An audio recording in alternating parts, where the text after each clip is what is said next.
playing a very young G League Ignite team. How much can you rely on your experience in a game where you either have to win or not lose by more than 12? Actually, we cannot think about losing more than 12. Or first of the most important thing is to pay attention in what we gotta do, how we gotta do it, to do our best. But for sure, we have a Ignite team. They're young. They have some experienced players, but we gotta play our best. We gotta try to play good defense. They have so many players that can play great one-on-one. We got to be consistent on defense, as I said, to have the ball in our hands and try to have our rhythm and do the best thing that we can. Thank you. Good luck today. Thank you.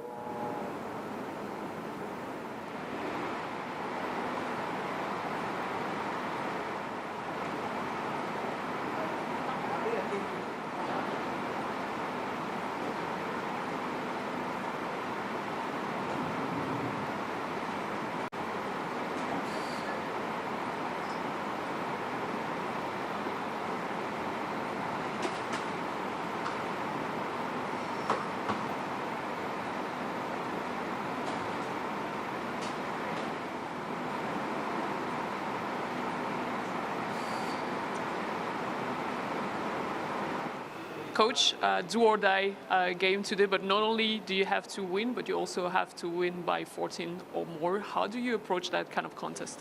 We just got to go out and play hard. I mean, you want to win. And now the pressure is to win by 14. But the main thing for our guys is to continue to get better, go out and execute.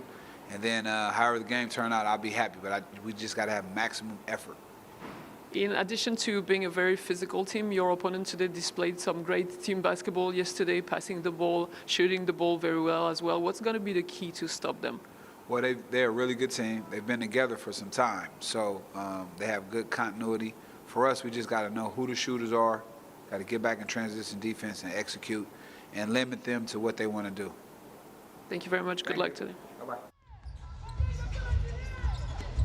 Hello everybody, good afternoon and welcome to Singapore. This is the FIBA Intercontinental Cup. It's game day 3 and it's the NBA G League Ignite taking on Sesi Franca Basquete. And you can look at the standings coming into this Al Ali at the top, but that'll change if Sesi Franca Basquete win this game or even if they lose by no more than 13 points, they would go up to the top. The NBA G League Ignite looking for their first win and trying to keep their hopes alive of going on into that final. They need to win by 14 points. It's a big ask, especially missing a couple of big players, but you never know. You got to play the full 40 minutes. I'm Jeff Taylor, joined by Michael Roll, and we're going to let it roll, Michael, here with your assessment before this game. How do the Ignite approach this? We just heard the coach, but do they really believe they've got a chance to win by 14? They definitely believe that. All of them are very talented individuals. They believe in their own game, so they're thinking they're going to win, coming into it confident. Hopefully they can play a little bit better than the first game, have better rhythm, kind of more in sync. They've been here a few more days in Singapore, so hopefully the jet lag is out for them. It's a far ways, big time change. I think it's 15 hours from where they're located in Las Vegas to here in Singapore. So yeah, that's going to catch up to them eventually. Hopefully they got right today. Today is going to be a fantastic game. Sesi Franca looked unbelievable last game. Ignite has a tall task ahead of them. Yeah, one thing that we've been impressed by for 2 years in a row now, you played last year played in the FIBA Intercontinental Cup when it was for Monastir in Tenerife. And the one thing that we noticed was Sao Paulo showed up just like ready to go. And really the only thing probably that stopped them in the end was that Tenerife, A, had all that continuity, and B, they were at home. This team here, Sesi Franca, has meant business from the time they stepped off the plane, and they played like it against Al Ali. They definitely played like it. They were knocking down shots left and right. Their shooters were getting open shots, hitting tough shots. Jorginho was in the lane. He was seemingly doing everything: points, rebounds, assists. I really liked his game. He was just attacking the whole time, creating everything for his players, his teammates. Thought he was the key to their performance. So the athleticism of the Ignite, they're going to really have to pay attention to Jorginho. Hopefully they can match his physicality. But even the guys that came off the bench, when you consider they brought off Alexei Borges, he came out and made some big plays. Eduardo, or Edu Marila, as he has on the back of his jersey. It was just a solid all-round effort. But, you know, point taken. It's a first experience of this sort for the Ignite. They have the long trip. They're missing a couple of players. It still remains to be seen. I think without a doubt, if they have the likes of Matas Buzelis playing, as well as Eric Mika, they're a better team. 100% they're a better team. It's unfortunate Buzelis is not able to play. We were all looking forward to it. You know, top 5 NBA draft pick coming up.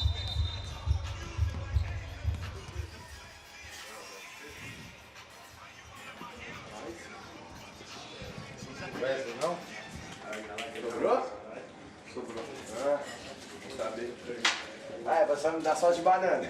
Não, não peguei sem ver. Ah, demorou, irmão. Não.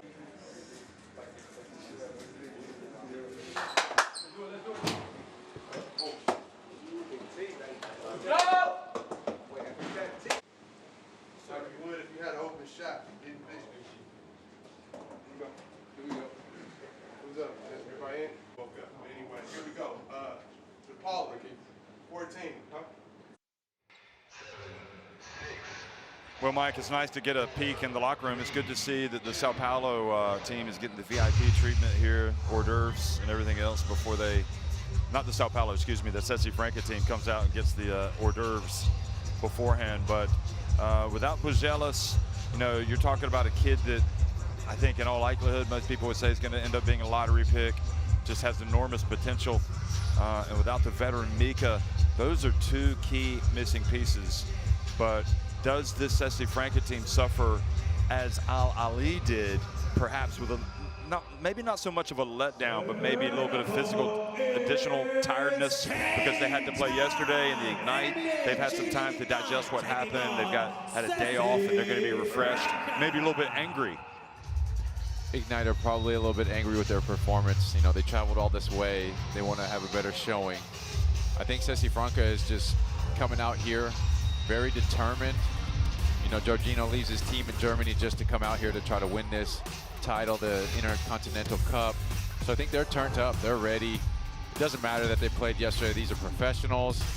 Everybody's tired at all times of the year as a basketball player. You're never not tired. You got little injuries, but they seem to be really rolling as a team. They play together, they play for each other. We heard that from David Jackson in all of his interviews. It doesn't matter who's scoring, who's creating. They all want to win. They do it that way. As we see the starting lineups coming out, but they were really rolling. They were indeed. You just saw Lucas Diaz, the captain, who really was not making his shots early, but ended up having a huge game. Marcio Santos also comes out, just a tremendous player coming off the bench at center. Yeah, I thought he was phenomenal in the game. Just super physical, some great rebounds, low post moves, just provided that physicality that the Ignite are going to have to match today. They really struggled against Egypt in the first game with the physicality, so we'll see what Marcio Santos is bringing. And we also know that this Sesi Franca basket team is, they're going to make the extra pass. I mean, you're going to have to work on defense. You're going to have to chase the ball, and you're going to have to switch. I think that was demonstrated in the camaraderie that they have. You know, I just alluded to Jackson's interviews, but they seem to be all friends out there. They're happy when each other scores. They're rooting each other on. The bench is up clapping. All of that matters. When the bench is up clapping and you score, you see your friends, your teammates really boosting you up. You want to do the same and give it 110% back. And it's just infectious. The coach likes it. You know, coach, remember, in the 39th minute, he was still coaching up 20, calling timeout, trying to get the deflection, going to the monitor. Everybody was locked in for all 40, so I expect the same today. Yeah, absolutely. The body language, everything is important. Paulo Zu coming out, number 58.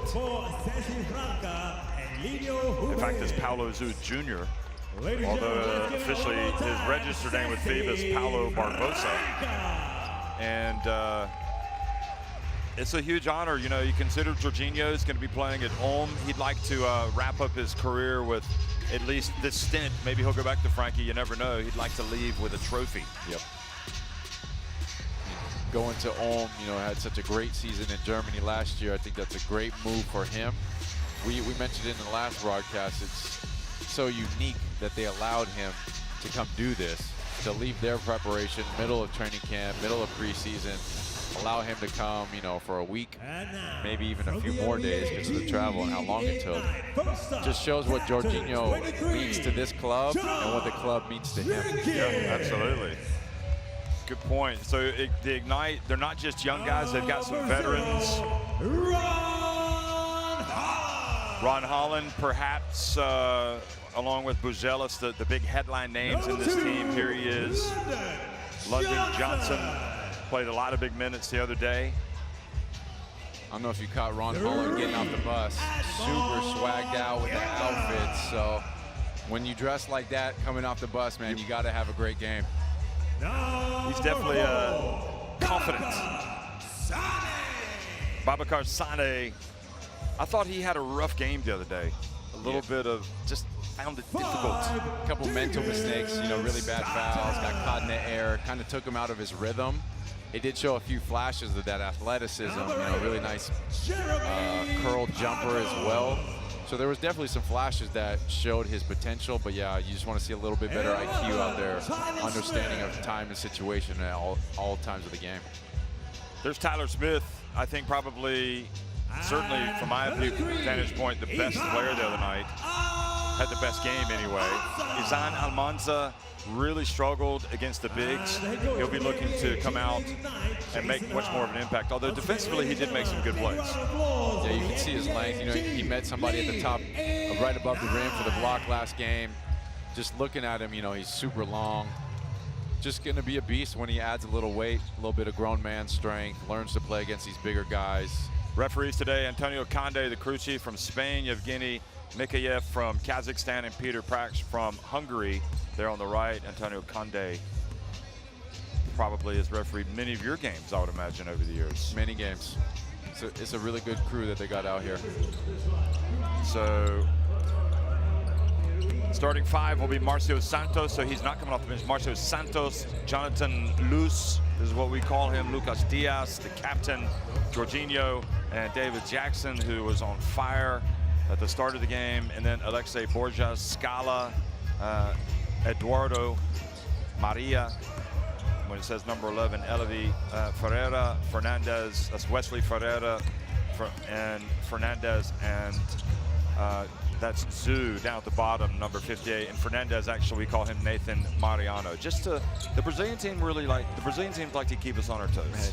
Them, the Chinese team, making it difficult for us, but hey, we're ready for it. Heleno Rubens, or I think you could also call him Helio Rubens.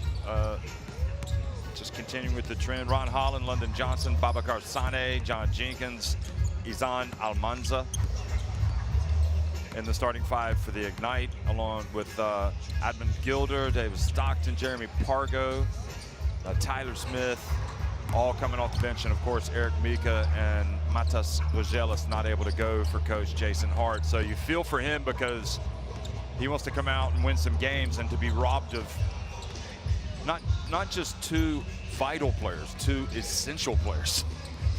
It's kind of like handcuffs him a little bit in a tournament like this. You're absolutely right. The fans, although I'm not sure all of them realize how good Buzelis is, maybe not the hype around him, but he would have put on a nice show for them. So we're hoping he can get back for tomorrow's game. To be seen, but I've seen, you know, every video that I've seen of him practicing, working out. Man, he is talented. Yeah, he's got his roots back in Lithuania, so add that to the fact that he grew up in America, and it's a lethal concoction of real basketball DNA. Yeah, I'm seeing Ron Holland, you know, he's got a pretty big bandage on his left hand. I remember him running into the LED board last game on a fast break. Yes, okay, that's what it was. I wonder if he hurt it or cut it or something like that, so something to pay attention to.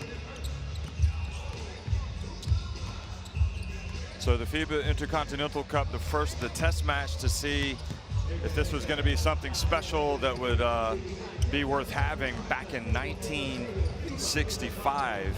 That's a long time ago, and it was actually played in Sao Paulo. It was Corinthians beating Real Madrid, and it was only a 2-team event, but it was well received. And then the next year, 1966, in Madrid, Ignis Varese won the first official one, beating Corinthians. And of course, Real Madrid and the Chicago Jamaco Saints finishing 4th. So, wow, you know, this has a long, rich history. The FIBA Intercontinental Cup, it's changed format over the years. You know, it started out with four teams for the longest time. One of your former clubs, Maccabi Tel Aviv, played in 1977. You weren't even born yet, were you? I was not. I was -10. You weren't even a twinkle in your mother's eye. Sadly, I was born by then. So it just shows the age disparity. But you've never had a team from Asia going all that way back. Not only not winning, but not playing in the FIBA Intercontinental Cup. But this year we've had 2 teams from Asia. We've had obviously Al Manama representing West Asia, Super League champs, and also we've had Beijing Golden Bulls, who we're curious to see if they're going to win tonight when they go up against a very good Telecom Basket Spawn team. So it's been a great FIBA Intercontinental Cup. Also, don't forget Al Ali, when they beat the Ignite on opening night. It's the first time a team from Africa has won a game in the FIBA Intercontinental Cup. But it's been a competition really for the past decade. In fact, more than the past decade, it's been dominated by European teams. So if not Sao Paulo, I keep saying Sao Paulo. If Sesi Franca, excuse me, can win this tournament, you know, kudos to South America, because they, you know, it looks like this is a continent that can really put good teams out. Yeah, we were talking before off camera. We were most excited for today. The 2 games are going to be high-level elite games. I think it's the best matchup that we've had so far. Outside of the championship tomorrow, I think these might be the 2 best games that we're going to see. So we're really excited. Both games, all 4 teams. It's going to be a nice matchup. They actually had an exhibition game before this one that was pretty competitive, apparently. We're seeing Sesi Franca, like the whole team is getting in the hype train over here, dapping each other up. We got some dancing going on. Even the coach is involved. They're loose, they're feeling it. And how does, when the Ignite see that, they're already at midcourt, how do they interpret that? You know, these young kids nowadays, I'm not too sure. So, I mean, I hope it fires them up a bit. Yeah, I hope it's a little fuel to their fire. Take it as disrespect so they can come out gunning.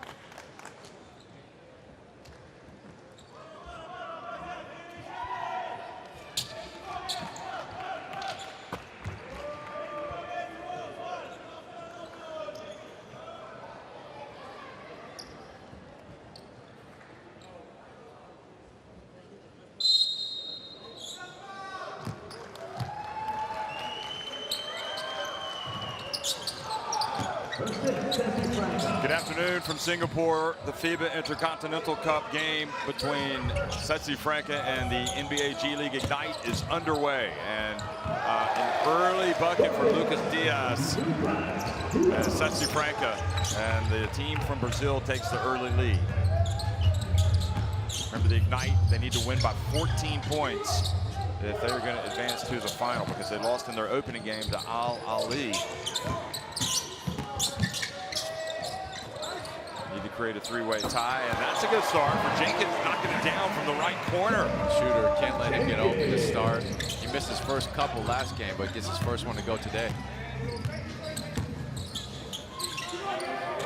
Loose, lets it fly. Good, silky smooth release, and 3-pointer for him.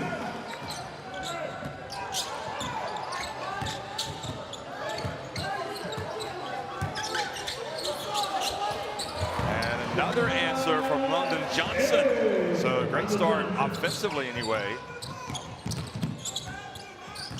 Here for the Ignite. See if they can tighten things up on this end of the court.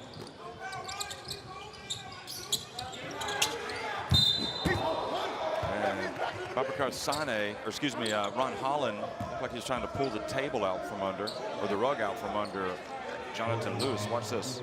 Now Marcio Santos tried to seal him all the way out of bounds. That's a tough call on Holland. Very tough call. Because he also had his hands all over his hip. Yeah.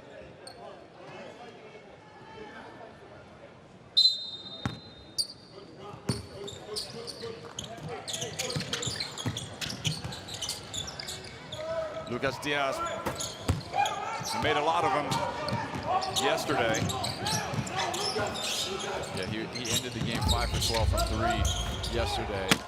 We didn't even see him attempt to touch the ball inside of the paint until about 3/4 in. So this is the guy who I was really impressed with, Jorginho. Just really got in the lane. We see almost the assist there, but he just makes things happen for his team. Boy, that was a strong rebound. Great play by Sane. A little bit of effort there. You like to see that from number 4, kind of trying to set the tone here for this Ignite team. Jenkins, hand in the face from Jorginho.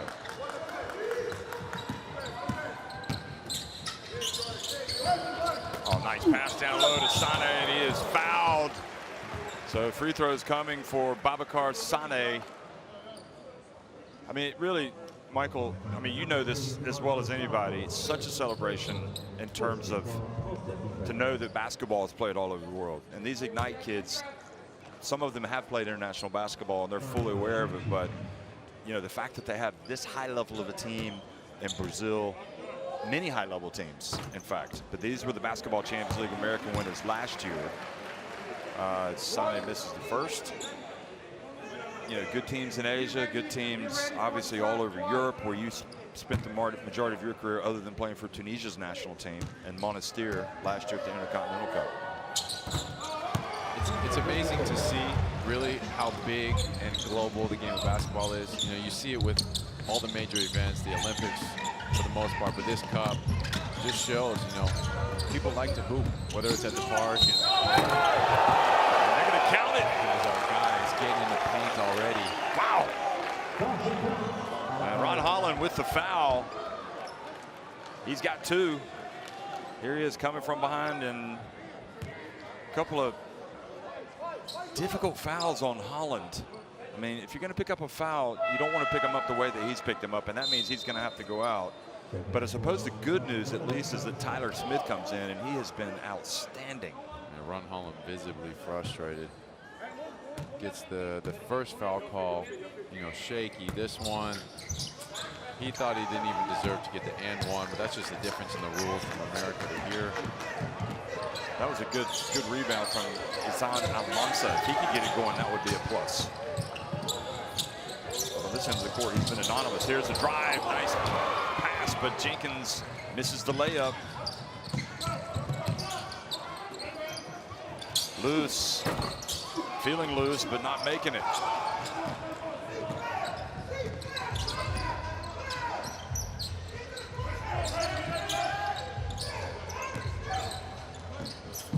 Alonso decides to take it. Oh, leaves his feet, passes back outside to London Johnson. London calling. 2 smooth-looking jumpers from London Johnson there. First, when the defender goes under the screen for the mid-range, that 3 having a better showing now than the first game. Of course, as I say that, he picks up the foul defensively.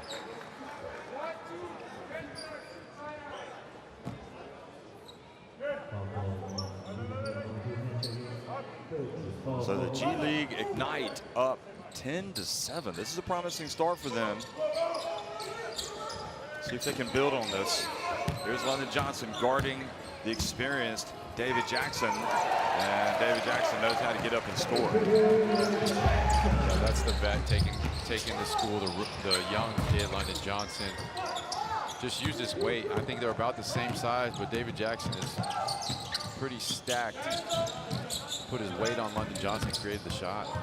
There's a mismatch. Santos goes around Jackson, or excuse me, goes around Jenkins.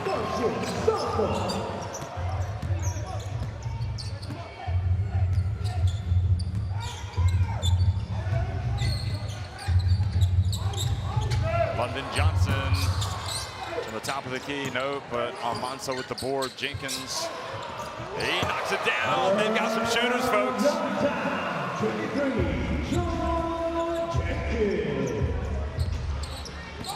That's a good shooter. He misses one. He puts it back up the next time down the floor. Jorginho, meanwhile, misses. Ball bounces out over to Lucas Diaz. He misses. Lucas has started cold. 0 for 2 just like last game, so look for him to finish 5 for 12. Right idea, trying to pass it to Almanza from Jenkins. And that's just going to be a difficult test for Jenkins to guard that play. Almanza, you can count it, the big fella. Oh, blowing the pistols out. Okay, young fella, I like it. Show the range. 3-pointers, we know the Spanish bigs can shoot it, and he does. Marcio Santos. Well, signs of a little bit of flatness here for Sesi Franca. Perhaps opening the door up here for the Ignite. Who drive in, you can count it! London calling once again!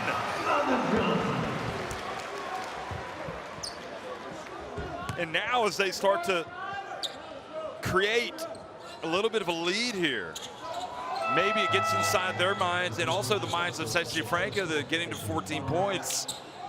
Difficult, but not impossible.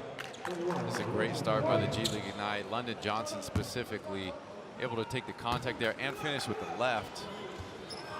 With his short stature, he makes it 3. Really impressed by his finish so far in the start to the game. He did have some good moments as well, I thought, against Al Ali. Lucas Diaz, they continue to put up the threes and miss. Babacar Sane rebounds and runs.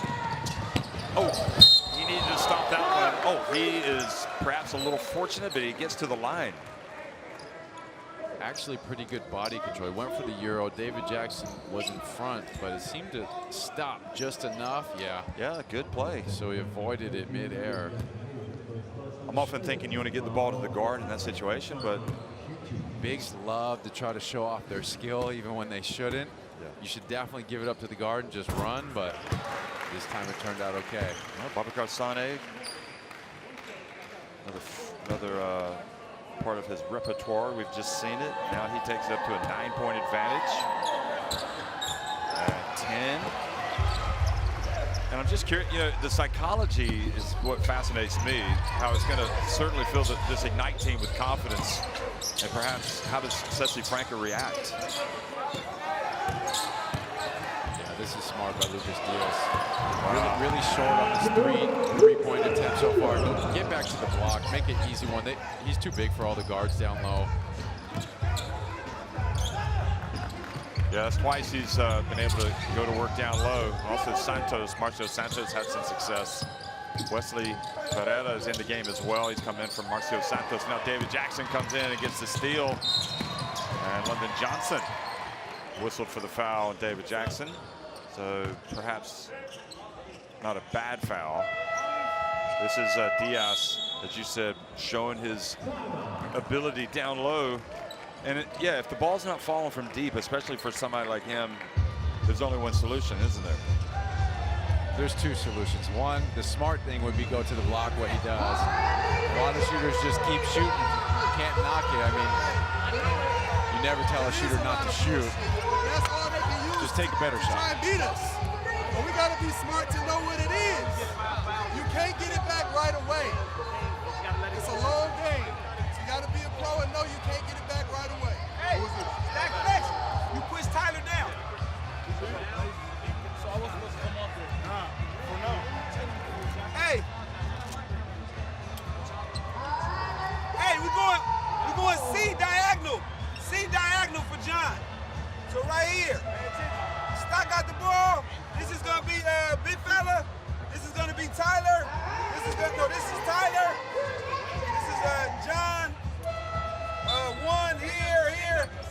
Pass the ball here. Come here. Set the back screen. No, Tyler over here. I'm sorry, Tyler. Set the back screen, and then Ethan get him. All right. Diagonal. Where you want me to go? After you pass the ball here.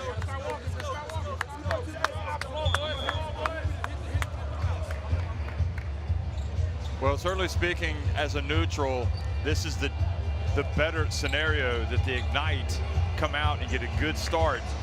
Because I think these fans want to see this Ignite team come out and show what it can do. And we obviously want to see a very competitive game. We don't want to just see a team waltz to the title. And it certainly looked like Sesi Franca had the ability to do that. But here in the early going, at least, 6 minutes in, the Ignite showing us a much better version of themselves. Yeah, they come out very crisp. We'll see how long they can sustain this. Lucas Diaz going back to the block where he's had the quick early success. Oh, the rejection from Almanza, but they get it back. Wesley Ferreira, big time play from Almanza, but he wasn't able to get the ball after the block. Almanza, the one thing that he has shown here at the FIBA Intercontinental Cup is his ability to go up and protect the rim. Almost a turnover there. Tyler Smith now over to Stockton, a high arcing three off the front of the iron. Tyler Smith very slow to get into the game today for some reason. That was a terrible possession right there. Just a lot of dribbling, poor pass. Yeah, you're right. Tyler Smith kind of got to be chin the ball up top. Don't let them knock it out. You saw again the block from Almanza there, and also Tyler Smith. So perhaps they can seal that off down low. Alexei Borges struggling to keep his handle. Now Wesley over to Lucas Diaz. In and out. Good job. Shooter, shoot. He's going to keep getting him up. He probably thought, having made the layup, he'd be able to knock it down, but Almanza, will it be his second?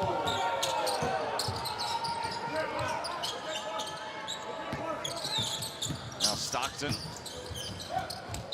Ball kicked and comes our way.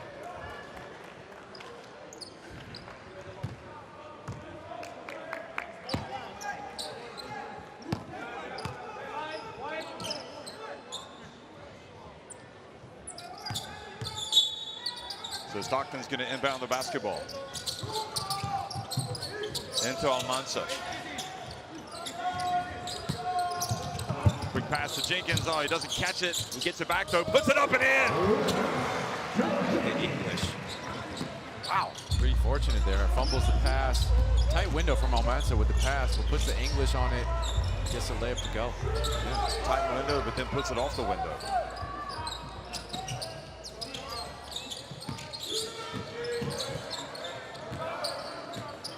Back to an 8-point advantage. Shot clock about to expire. Wesley lets it go, and it's good.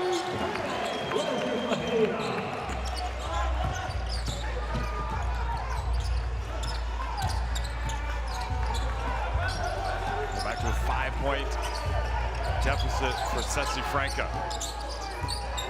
Not seeing too much ball movement. Jenkins. Oh, that was a lob. And a foul called. So perhaps good fortune there. Yeah, late whistle, but very correct call. Gets pushed in the back on the lob attempt. As we see Jeremy Pargo come in, Babacar Sarnay back in. So Mika looking from the sidelines. He desperately wants to be out there. It's tough to travel all the way here and not be able to play in the games. Just get your competitive edge flowing. Stockton gets inside. Good tip back out to Stockton. Misses it again, but look at the hustle, the battle for the basketball, and Sesi Franca comes up with it. That was good work from Tyler Smith, but not able to get points. Alexei Borges wide open. And a push. Is it on Jeremy Pargo?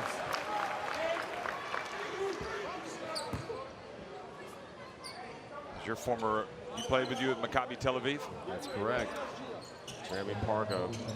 He's the vet on the team now with all these young guys. They brought him in to kind of control the locker room, teach the young fellas what it is to be a professional. Pargo's been playing about 14 years now. Quite a career, so I thought that was a great bring-in by the Ignite.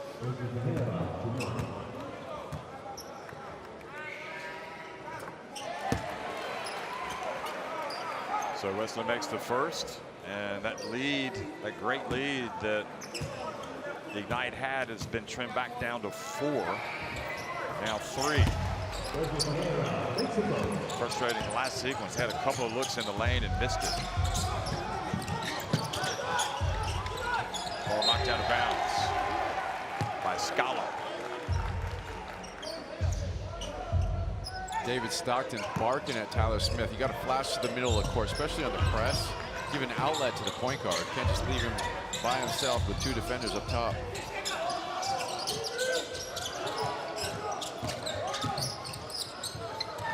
Here's Smith. Ooh. It's not the Tyler Smith we saw 2 days ago. He was money. Good defense. No, Stockton whistled for the foul. So free throws coming for Sesi Franca.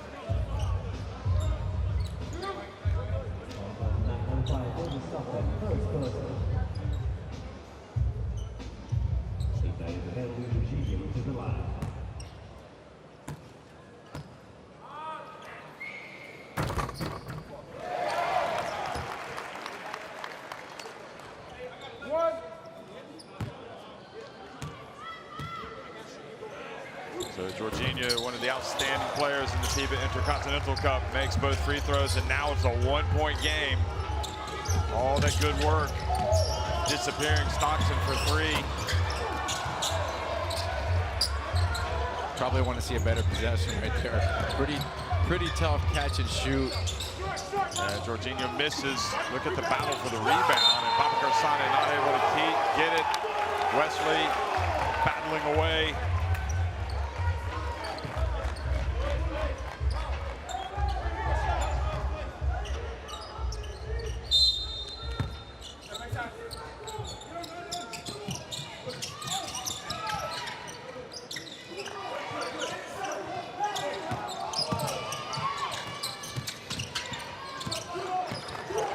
Showing his dribbling skills, puts it up a long way out. And again, Edu Maria with the offensive rebound. Now Scala, that's what happens. You don't get a rebound, it's gonna kill you ultimately. Back in front goes Sesi Franca. Last second shot from Pargo. And that has got to be a deflating finish to the first quarter for the G League Ignite. Meanwhile, Sesi Franca back on top. 25-23 at the end of the first quarter.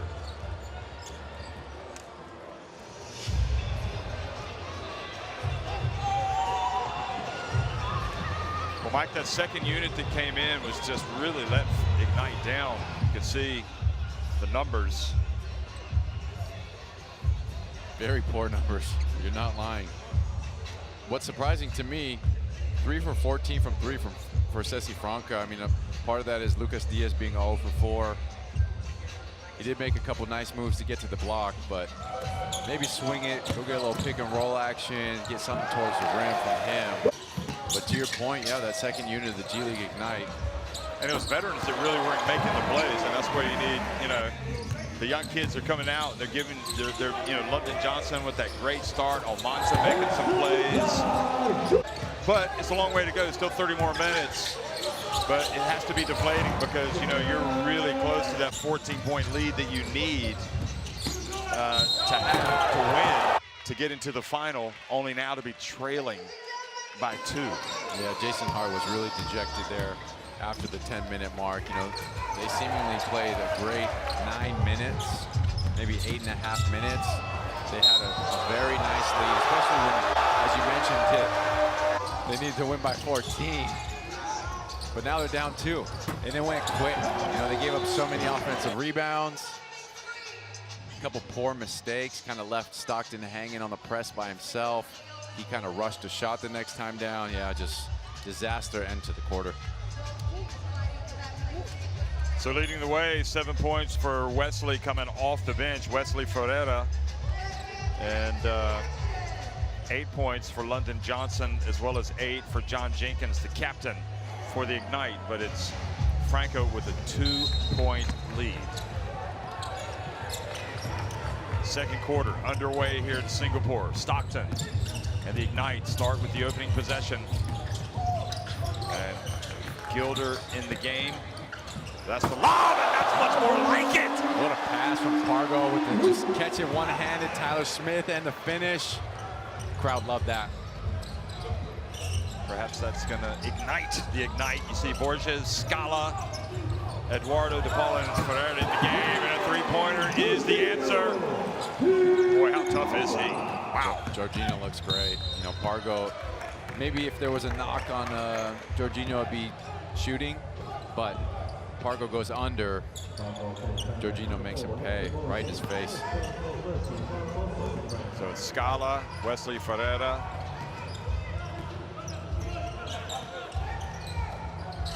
Jorginho all on the court for the Ignite. Excuse me, for Sesi Franca. Tyler Smith to Pargo. Gilder puts it on the deck, drives in and draws the contact. Good job.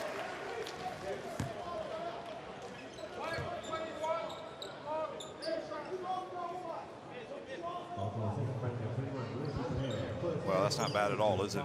The lob. Yeah, Tyler Smith really getting up there, almost at the top of the block with the finish. He remains, for me, the most intriguing player. He's fun to watch. Very fun to watch. Sweet looking stroke, knocked down some really nice threes. That athleticism right there is seemingly longer out there. Got some long arms. I mean, if you're able to catch a lob at the top of the block on the glass, it's elite NBA athleticism. I should say also that Almanza impresses me with his defense. And his offense, you know, is going to come. So nice addition here. Gilder going to the line, making two. Back to a one-point game. Saw Gilder in the weight room early this morning. Getting ready, getting loose, activated for this game. Scala from the right corner. I'm trying to tell everybody you've been heading down to the weight room every morning. Jet lag got me. I'm glad you took away the correct statement in that.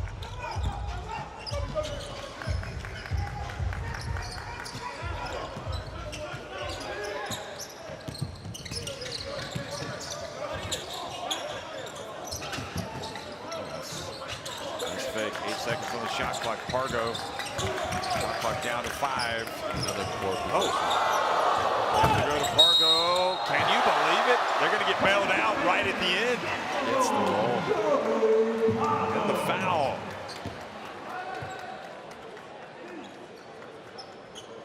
Well, Pargo has played at the highest level, even at 37. So what have they called here? What was the whistle for?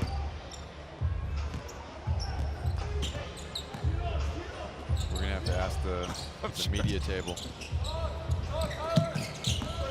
That was an off the ball foul. Anyway, Alexei Borges drives in. His pass intercepted by, good job Pargo. Quick handoff to Gilder by Tyler Smith. Looking a little bit sharper now. Nice find down low. Tyler Smith catches. Oh boy. That's a tough one to give away, but Jorginho was not going to give it away. He played defense. Just came to me. I'm getting Ed Davis vibes out of Tyler Smith. He could probably shoot it a little bit better, maybe a longer range, but Former UNC? yeah, the lefty, athletic, long, getting the Ed Davis vibes. I think he would like that. Lottery pick. I'll tell you, he's reminded me of the guy that played at Miami last year, Miller. Wasn't it Miller? Power forward?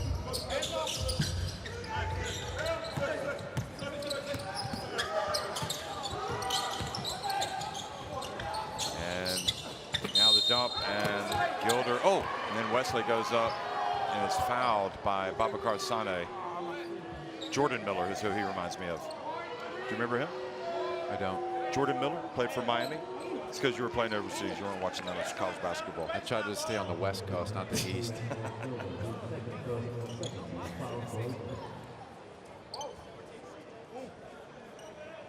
He was taken 48th overall in the 2023 NBA draft, Jordan Miller, which I think is incredibly low for him. So we'll see. Should have taken earlier. I think Tyler Smith's going to go with my Ed Davis choice. Higher draft pick.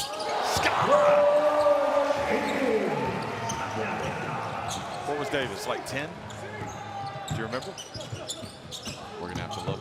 Here goes Pargo the other way. Jeremy Pargo. With the right hand English, that That was beautiful, Jeremy Pargo.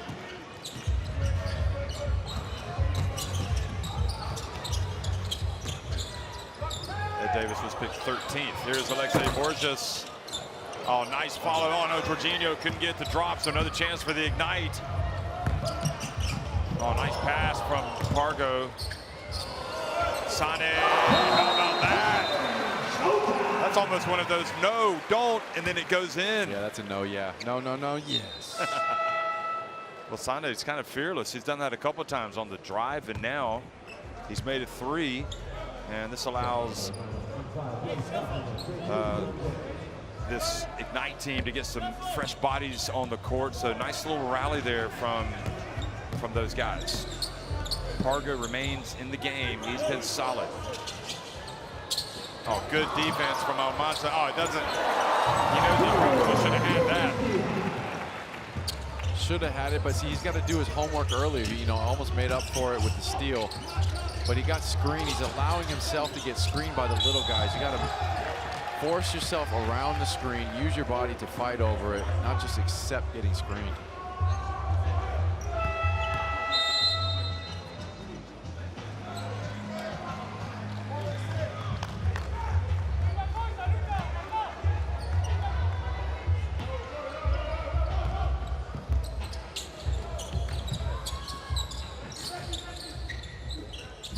Jackson finds down low to Wesley, who turns and misses.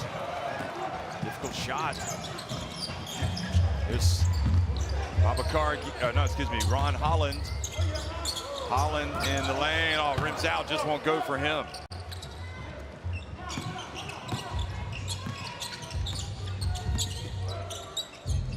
Hold the chair again, Jeremy Pargo. Oh. Ball deflects off the hands of Jenkins into the hands of Jorginho, and they're going to count it. Boy, he just does not give up, does he, Jorginho? Here he is. Shifty move, strong, keeps his balance. Pargo not happy with the call, but a clear foul. Reaches down. Jorginho's just so strong on the drive. Knocks it down. 3-point play. Super active here to start. Stockton avoids the trap.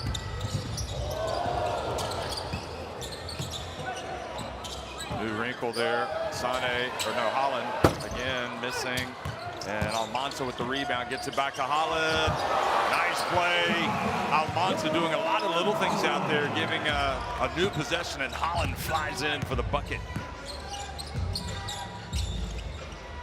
Just feel like Holland wants to explode. Maybe he's going to catch fire here before the end of the first half. Ball goes over the head of Lucas Diaz. Good hustle, Stockton, to save it and bounce to Jenkins. Holland again. Oh, the Euro step goes in, misses, stays with it. Almanza goes up, and the whistle blows. It'll stay at this end.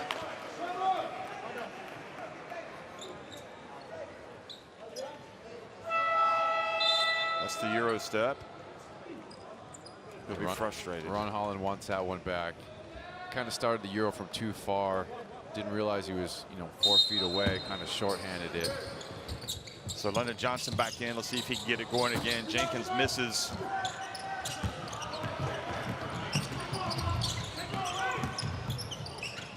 They get it to the corner. David Jackson, high arcing three, not good. Good hand in the face from Almanza. Pargo to Almanza. He turns, follows up the shot. Oh, can't get it to go. Very competitive game between these two teams. Scala, they're going to leave him open and pay the price. Scala with the three takes it back up to a 3-point advantage. Holland doesn't settle, drives in, and is fouled as he puts it up. Yeah, you're seeing the signs of Holland here being special, aren't you? You are. Kind of gets lucky, avoids the travel call. I don't know if he tripped, got kicked, kind of ended up off balance. I don't know if it was a slap on the wrist. Yeah, he's wincing a little bit. So even though competitive, they're still down 3, 4:19 remaining. And the Ignite, they just have to keep this effort up. You feel like they've got a real chance here if they keep pushing it. He makes both. Again, no Buzelis today, no Mika, but some good solid performances from the Ignite, who trail by just 1 point. Scala goes out having just hit the 3. Also Wesley goes out. Edu Marila back in the game, and Jonathan Luz. Lucas Diaz gets it down low, nowhere to go. He goes out of bounds. Not sure what he was trying to do there. He was expecting contact. Was it Pargo again getting out of the way?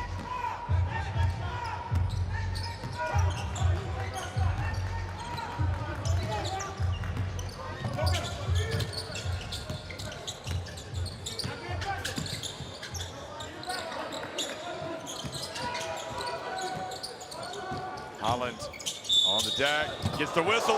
They're going to count it. So 3-point play opportunity. Really feels like he's not far off from showing us a lot of good stuff here, Holland. Really sloppy play. They kind of just dribbled out front for about 18 seconds. Ron Holland showing his skill just to be able to create something from nothing. Gets the bank shot to go and one. I think the more he sees the ball go in the basket, the better he's going to become, though. Yeah, you know, he got those 2 quick fouls, so he's thrown off rhythm. Oh, Jorginho passes back outside. Look at him. Maybe one pass too many. Yeah, I think David Jackson should have shot that. Jorginho, what a finish again. He's just so tough on his drives.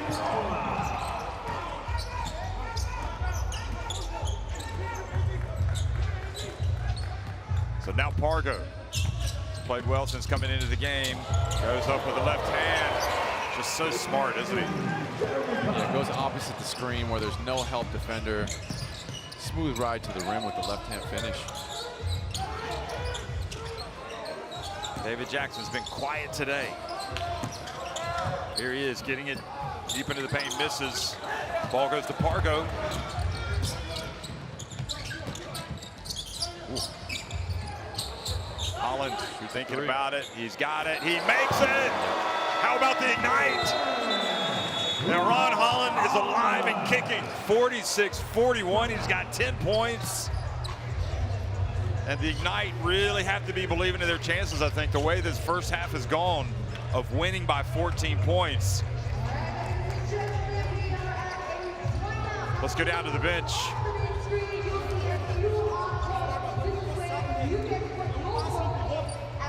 O cara vai sair desequilibrado. Se não deu, bloqueia ele lá já. A gente ficou 3 segundos. Atenção. Vamos lá, Figueiredo. Atenção. Atenção. A primeira coisa aqui, esse cara é o cara a ser marcado, tá? O 0 quando pega a bola, o Lucas vai tirar o chute, o último homem vem, esse cara é o cara a ser marcado. Outra coisa, lá o Lucas tá na frente, eles deixam pegar a frente. O Jorge ameaça o passe, o cara volta, aí a bola entra. Aí a bola entra. Lá nós vamos fazer a chifre vira. Não, nós vamos fazer jogada 3, começando lá do Wesley. O Jorge entra, Jonathan. O Jorge sobe, David posteia, Lucas sobe pro chute. David, posteia aqui em cima do carro. Tem responsabilidade mais aqui atrás, vamos ser batido. Vamos. That was an interesting stat line there. You can see they've outscored, the Ignite have outscored Sesi Franca 20-30-16. They're 5 of 5 at the line. And Ron Holland has been a big part of that. He's got 10 points. Sesi Franca have one more 3 in the quarter, but the Ignite, perhaps the best spell of basketball that we've seen from them here at the Intercontinental Cup. Yeah, you mentioned Ron Holland. He had those 2 quick early fouls. Seems to find his rhythm here with the early fast break, the creation from nothing, then the 3-pointer to finish right there. Oh, good. Now he's getting on the floor. Good effort. Oh, that's a tough one. 3rd foul. I always find that a tough call because the ball is on the ground. and you're kind of taught to go for the ball. Look at this. It's just that Jackson was already there. I mean, Holland did kind of put his hands down to kind of try to avoid him, but he just couldn't avoid falling on top of him in the end. So he's got 3 fouls. Yeah, we're always taught to be the first one on the ground. That's why. So David Jackson doing a little body surfing there on the hardwood. Gets down quickly and now goes to the line. He was the MVP or co-MVP of Sesi Franca's first win, or their win over Al Ali yesterday.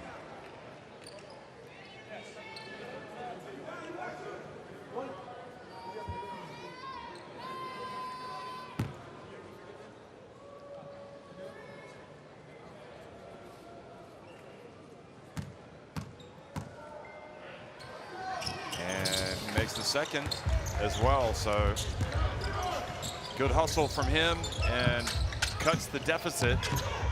It's imperative that you would think that the Ignite need to go to halftime with the lead, at least carry some momentum to the break. Many plays now where the Ignite just start dribbling up top because they can't get into their sets. Pargo's shot clock about to expire. He has to launch it. He does. High arcing shot off the back, off the rim rather, and not a good offense at all.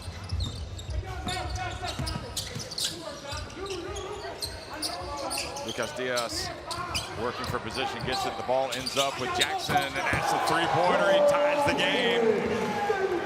A couple of frustrating sequences here for the Ignite, playing decent defense. And Franca coming away with buckets and free throws. Pargo takes it deep, banks it in. Using the big body with a little push off right there, is able to create the space for the bank shot.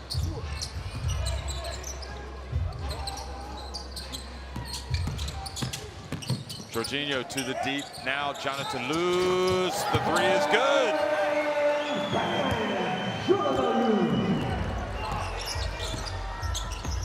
So Franco back in front.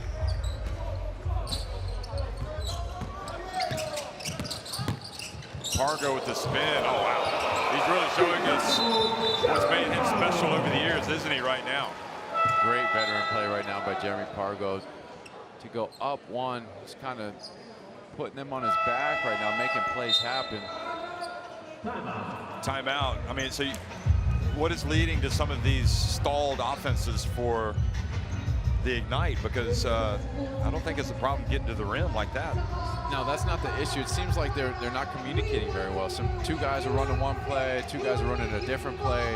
A little bit scattered. They're not moving the ball. Okay, let's go down to the bench.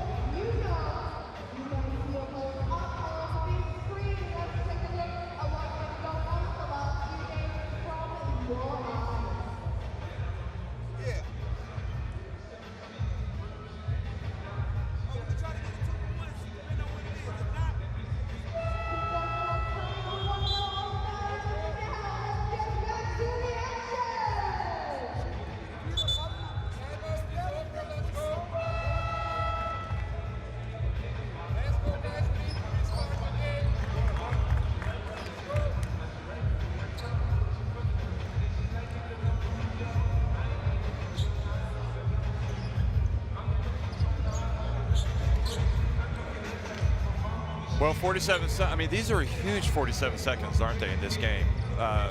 Particularly for the Ignite. They need to finish this first half strong, don't they? They do. Seemingly they're in a full court press right now to try to slow down Sesi Franca. They're really only going to get 1 shot attempt up here. Oh, Jonathan Luz left open, knocks down the 3. Jason Hart going wild on the sideline, not happy. Jenkins tries to answer with the 3. It's actually a smart shot. He kind of tried to go 2 for 1, shot it with about 30. So they'll get a quick shot attempt up here. They just do not want to give away another bucket. And Jorginho, not surprisingly, has the ball up high. And watch his penetration. Goes right down the lane. Oh, boy. Jason Hart had wanted a timeout. Doesn't get it. London Johnson needs to put it up. And does not get it off in time. And that was the finish that the Ignite did not need. And it's a lot of it is down to Jorginho. But defensively, questions should be asked about the Ignite on that last sequence. It's 54-50. Sesi Franca on top of the G League Ignite at halftime.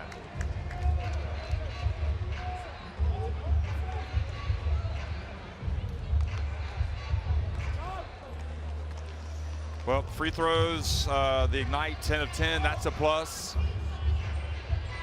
You know, they shot it well. I guess defensively is where they have to be frustrated, maybe giving away some offensive rebounds. Well, Sesi Franca in the second quarter, 6 of 9 from deep. That obviously turned the tides. Jorginho just making everything happen, 14 points, getting in the lane.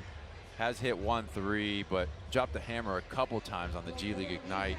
They're just allowing him to get down the middle of the paint, splitting the pick and roll.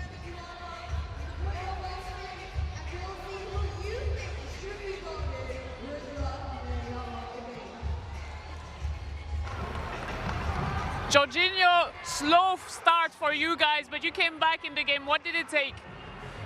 So we came out here today to play good defense and make shots. So at the beginning of the game, we were shooting, but we couldn't make the shots. But we know that we make it every day. So we kept going, and then we up 4. Thank you very much. Good luck for the second half.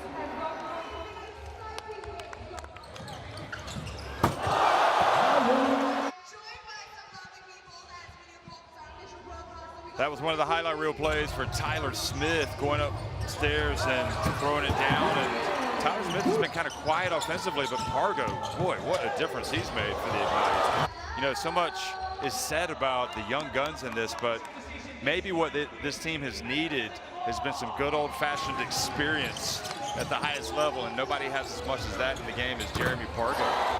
Yeah, I talked to him after the first game, and he was struggling with the fact that, you know, he just wanted to take over himself. But that's not why they brought him in here. You know, it's more to be the locker room guy. Then he's going to get his chances like he has right now. He had a great first half. But the whole thesis to this Ignite team is to let these young guys figure it out, to play through the struggles. They're struggling now, down 4 at the half. They're going to have to win the second half by 18 to get in that championship game. Tall task ahead of them.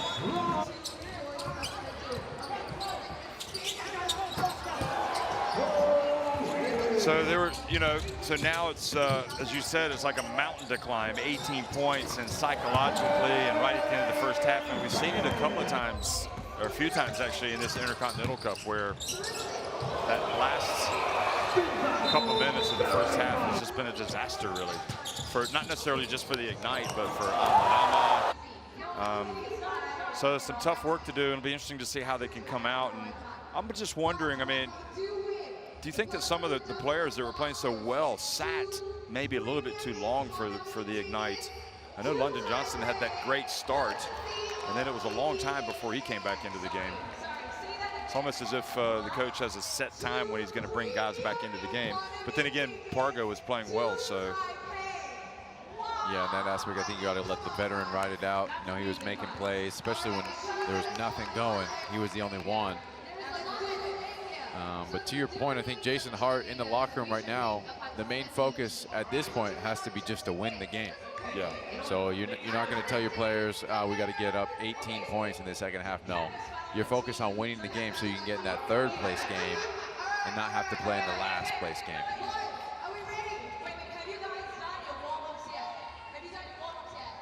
So 54-50.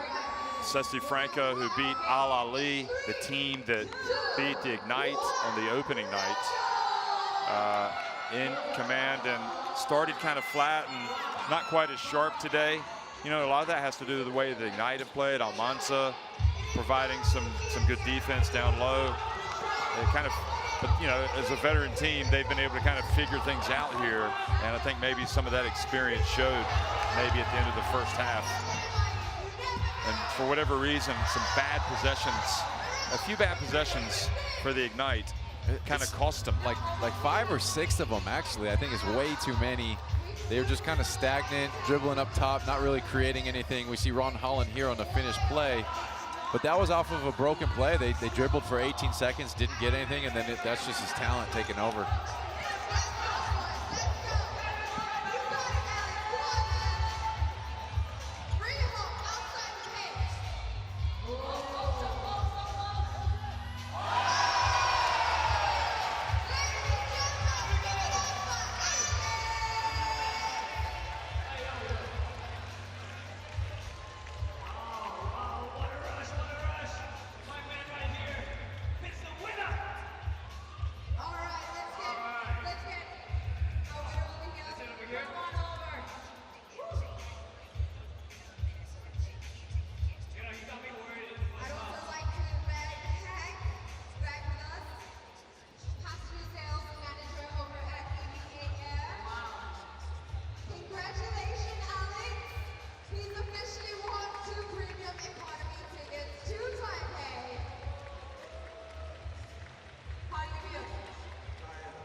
Coach, down 4 at halftime, what was your message to your players in the locker room? We got to make sure we guard the three-point line. They hit 2 crucial threes towards the end of the second quarter, and it's got down. So we got to make sure that we know where the shooters are, and we got to continue to rebound. You're talking about the defensive effort. On the offensive end, you seem to finally find your rhythm. How can we see more of these possessions and positive possessions for your team? Yeah, we just got to be patient and start looking to see what the defense is doing, and then try to attack these guys off the dribble. Thank you very much. Good luck for the second half.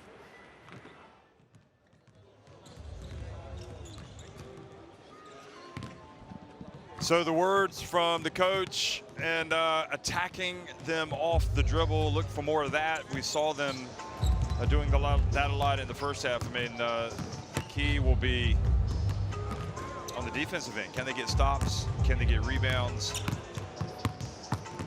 And can they go the other way? But I thought overall a very solid first half for Ignite. I mean, you had to be impressed. You know, we both came in believing this Sesi Franca team was the team to beat. Maybe even decidedly huge favorites to win. But maybe Ignite have brought them back down to earth a little bit today. And even if a team like Telecom Basket's Bond is watching this game, they might be thinking, okay, we've seen some areas where maybe Sesi Franca might be a little bit vulnerable. Yeah, they're definitely not a perfect team. You know, they came out flat. They weren't making shots. Sesi Franca, that is.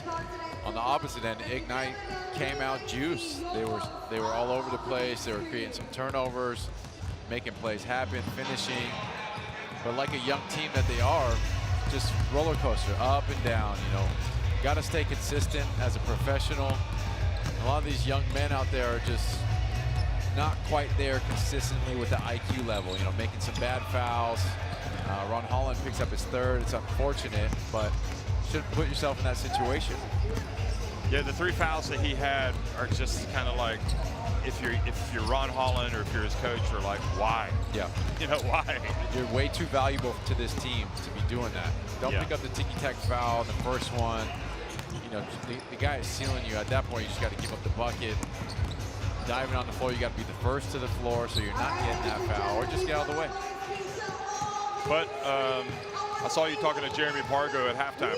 Did he give any insight that you can share, or is it best just kept between you and him? We'll hit that on the game recap.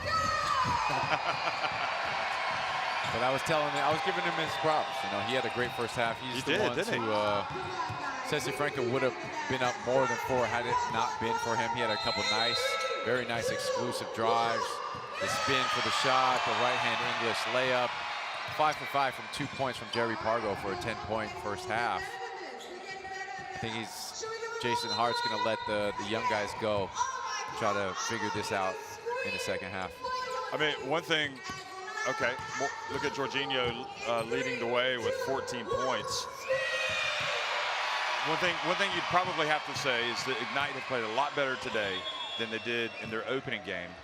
And basically, if this tournament were to go on and on and on, you know, they would be a much better team than what we're seeing right now. And I guess that just kind of illustrates how it's early. You know, they haven't even started the season yet. And this will help them actually as they get ready for the G League season. We haven't really talked about that, but it's going to help them in their careers as well, these young guys. The more experience they get, the better they're going to be. Yeah, they're starting their season about a month earlier than the rest of the G League. This is different basketball. It's putting them in situations, making them grow up quicker, facing adversity. You know, they were expected to win the first one. They didn't. A lot of these guys have never been in this situation where their backs are against the wall in a tournament like this, where they have to win this game. It's interesting watching Jeremy Pargo talking to London Johnson as he goes back out on the court. And I guess Jeremy Pargo is probably, what would you say, 65% of what he used to be? Player now, 35% coach in this team. Yeah, he's just that old school vet that they brought in to talk to these young guys, talk them through all situations, give them tips, show them what it is to be a pro. You know, get your shots up before, get your work in early, and just talk to them throughout the game. 54-50, Sesi Franca on top as we begin the second half, and Lucas Diaz misses from deep. has not shot the ball as well so far as he did in the opening game. He was 0 for 4 in the first half. So now he's 0 for 5 from three-point range. He hasn't really gotten a rhythm yet. You know, he had a couple nice post-ups down low, but nothing going from the outside. Holland explodes, and he meets Marcio Santos right at the rim. He's slow to get up. Look at this again, the replay. I'm assuming that he's anticipating the whistle's going to blow. It doesn't. Maybe in the G League the whistle will blow, but not out here. Both were kind of going up straight. Takes the hip check. It's been a physical Intercontinental Cup for him. Here's Babacar Sane missing from deep. Almanza kept it alive. Great effort coming over the back of Lucas Diaz. Jenkins missing. Great effort again, but Jorginho able to keep it away from Holland. Here's Jorginho. And again, another three, and again, another miss for Lucas Diaz. He's 0 for 6, but Marcio Santos with the long rebound. Somebody's got to help London Johnson down low there. Ooh. They steal it. Jorginho, or no, that's Luz, excuse me, missing from deep.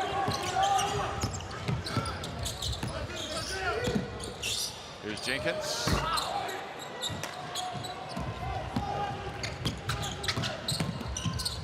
Jorginho. David Jackson. And the drive in this time. Marcio Santos scores in the lane. 6-point advantage.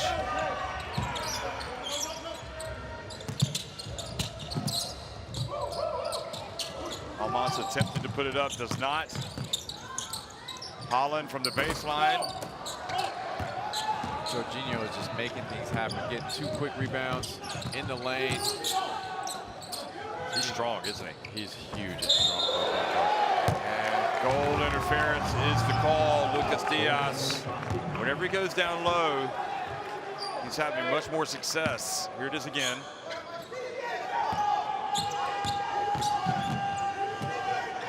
I guess a good attempt from Almanza. But this is starting to become a much more difficult task now. They're trailing by 8 points in the game, the Ignite. And, I mean, yeah, there's 3 scenarios here. They could end up playing in the battle for 5th place. They could end up getting in the the battle for 3rd place, and they could get into the final. But if they're going to get into the final, they're going to have to win. They're going to have to come back. Here is the long shot by Jenkins. That's good, but not just win. They got to win by 14. Yeah, realistically, they're playing for the 3rd or 5th place game at this rate. You know, down 6, got to win by 14. Jorginho doesn't go in. But even to that, Sesi Franca is just out hustling them. Rebounding, communication, shooting better. Quick substitute by Coach Jason Hart there. Trying to find some lineup that's working. So Babacar Sane comes out. Here's Lucas Diaz. Will this be the first? No, it still does not go in. But again, another offensive rebound. And that has to be the most frustrating aspect here for this Ignite team, is they can't get a board.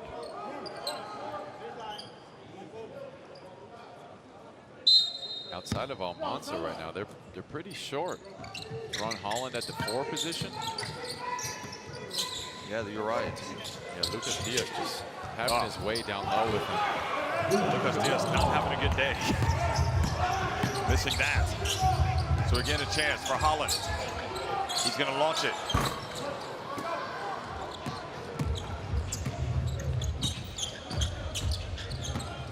Jorginho back outside. This time Marcio Santos missing. And they are just getting dominated on the glass, but the ball goes out of bounds back to the Ignite.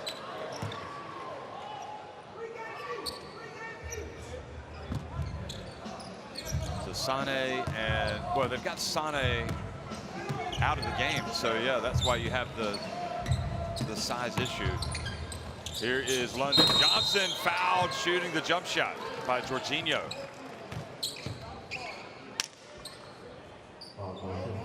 That's about the only thing he's done wrong today. He's fouled the jump shooter.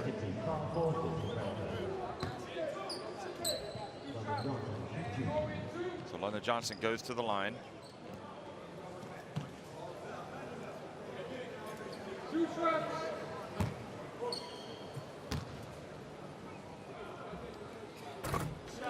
Makes the first. You can see over there Buzelis in the white shirt standing at the bench, and beside him with his elbows on the LED shelf is Mika, and those two guys just are hating it that they can't play right now. Yeah, itching to get it. Especially Mika.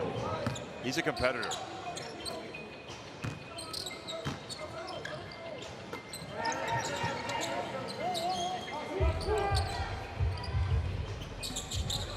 Back to a 4-point deficit. Can Sesi Franca deliver the knockout punch? Some might argue they already have. And, well, the ball goes back to the Ignite, and it's nice to see some emotion there from Almanza. You'd love to see them get him going offensively, somehow get some touches down low. We haven't seen him really go to work down low at all in this tournament. Yeah, he's not really the type of player that you're going to throw the ball to on the block. It's more based on activity, offensive rebounds. Oh boy, London Johnson this time losing it to David Jackson. And David Jackson uses his body well, misses the shot, but there's the offensive rebound and put back by Lewis. This is what I mean. They're just out hustling the Ignite. Ignite got to get back after you turn over. Got to secure the rebound.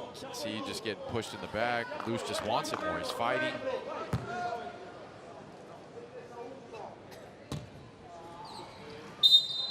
One more.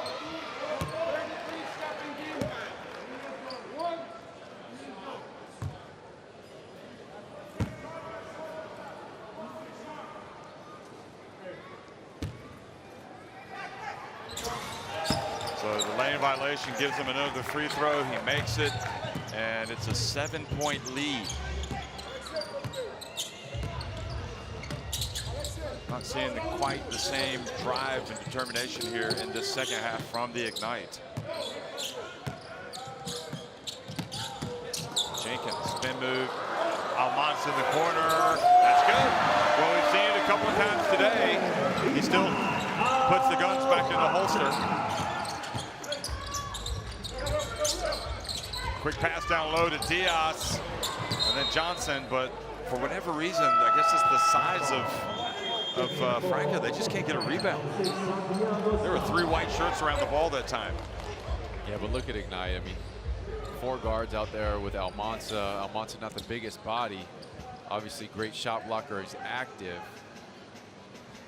Santos he's a load down low though. He's working for those offensive rebounds. Lucas Diaz is a big guy. Jorginho, huge point guard. Here's Jorginho going right up against Hilder and puts it up and in. And I'll tell you what, eyebrows being raised with Jorginho's play today as he spins and gets inside again. He is finishing exceptionally well. Yeah, that's the second time he's finished through contact. Oh my gosh, just pure strength, able to get the ball up there. Second time today, he's kind of thrown it up, it's gone in. He had one last game. He's almost making it look easy out here, isn't it? I'll tell you what, his size, it's a mismatch down low for nearly all point guards, especially the Ignite point guards are shorter in stature. It feels like though he's competing. I'm not sure he's like playing against multiple players here. Nobody can guard him. He can take on anybody. He is taking on the whole team, especially on the switches. You know, he's attacking the big. The guards down low can't guard him. He's splitting the pick and roll, dropped a couple hammers with the dunk. Trying to think who for the Bond team might be able to stop him, because he's going to get a lot of attention in the next game, if indeed Bond are the team that end up facing them. And that's a big if. Depends on the Golden Bulls. Here goes Pargo back in the game. He is fouled by Luz, and that's a good call. You could argue, Mike, that really they should have started the second half with Pargo. I mean, really. Yeah. The way he was playing in the second quarter. Yeah, based on his first half. him kind of keeping the Ignite in the game there at the end of the second quarter. But he knows that's not his role. I mean, the whole point of this Ignite team is to get these young kids to grow up. Exactly. And they're only gonna, they need to go through the fire, don't they? Got to go through the adversity. Jenkins drives in. Good, strong move for Jenkins. That's much more like it. Jenkins helped up, wearing number 23. And he will go to the line. Just a strong take. Yeah, Jenkins, known as the shooter, doesn't really get to the rim all that often. Might have to think about that some more, because that's a great finish through contact. With his back to the basket. So he completes a three-point play, is back to a three-point deficit. And do you think that kind of play can ignite the team? I like what you did there, but absolutely. If there's a guard on this, I was going to say, if there's a guard on this team that can handle Lucas Diaz down low, it's going to be Jeremy Pargo. Gets called for the foul there. But he's strong himself. I think he can handle that. Well, the good news is it doesn't put him on the line, but they will be over the limit on the next one. And he's got 3 fouls, Jeremy Pargo.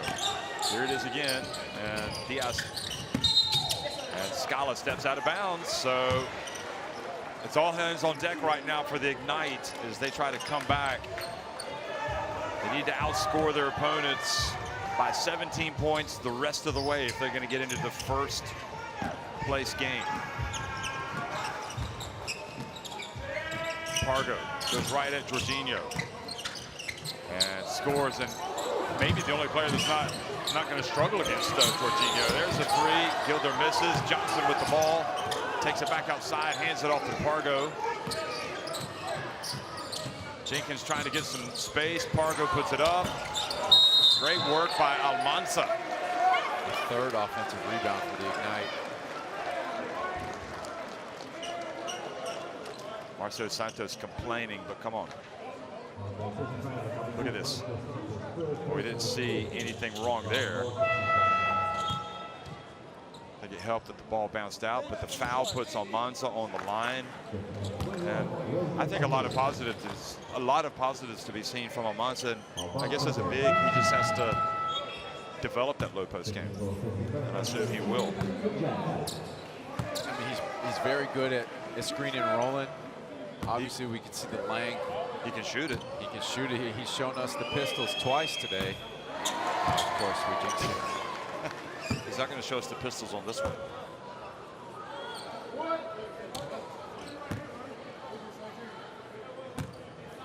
He was the under-17, the FIBA Under-17 Basketball World Cup MVP, the Under-19 World Cup. Look at it, getting on the ground for the basketball. And to come away with no points there is awfully frustrating for the Ignite. Here's Lucas Diaz. Will this be the first 3? Yes, it is, finally! Well, credit to him for keep shooting. Takes it back to a 6-point lead. Gilder, nice turn, doesn't finish. $1 million move, 5-cent finish. Now a hold, and if that's on Pargo, no, it's not. Sorry, it's on Diaz. Yeah, offensive foul. Diaz is, I mean, Pargo's doing a good job for being completely outsized. Outsized, but Pargo might even match him in weight. He's built. He can handle the big guys down low.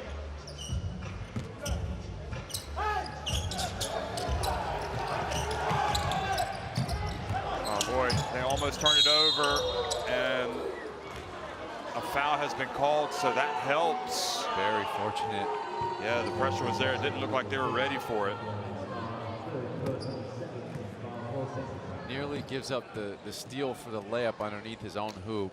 Turns it into 2 free throws. And this is the smarts aspect of the game where these guys have to be better. Lonnie Johnson was excellent in the first half, has been a little bit more anonymous in the second. He makes the first free throw.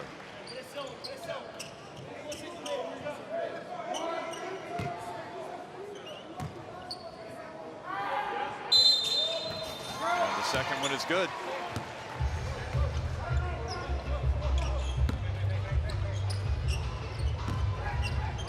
So lane violation, but didn't matter because it was against Franca. So they counted the free throw. It's a 4-point game again. 13 minutes and 21 seconds remaining in the game. Still a long way to go. The ball jumped down low, passes back out, turns it over. Here's Parker on the break. He's going to drive in. He's going to hand it off to Almanza. He's going to get it back outside to Jenkins. Oh! It's got to go down for the Ignite.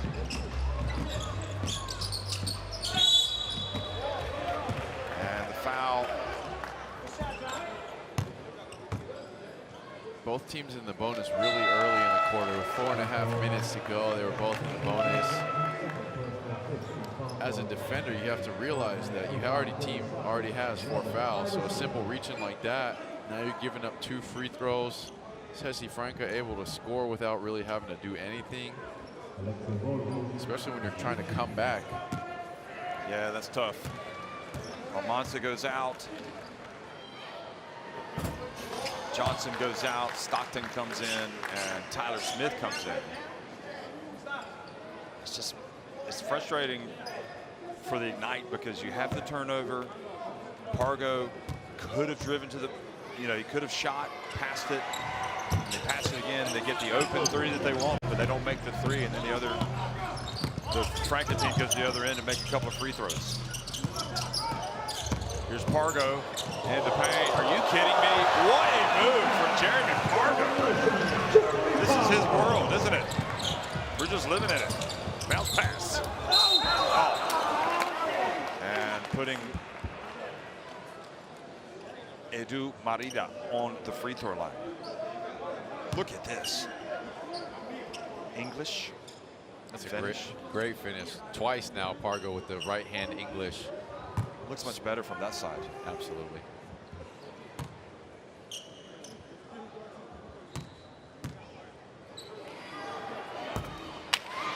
Well, that's a break. Again, so effectively right now, the Ignite need to outscore Sesi Franca by 18 points the rest of the way. Unlikely, yes. Impossible, no. Now 19 points. As Edu Marilia makes the second. So Sane comes back into the game, gives him a little bit more size, and Stockton goes back out. Oh no, Stockton stays in, excuse me. It was Gilder that goes out. Both wearing the white headbands. There's the dump. Oh, what a play. And Smith fouled by Scala. So 2 free throws, and I think maybe Smith fortunate to get this call. Watch this. Oh no, if he has his hands on him when he's in the air, it's a foul. Yeah, correct call.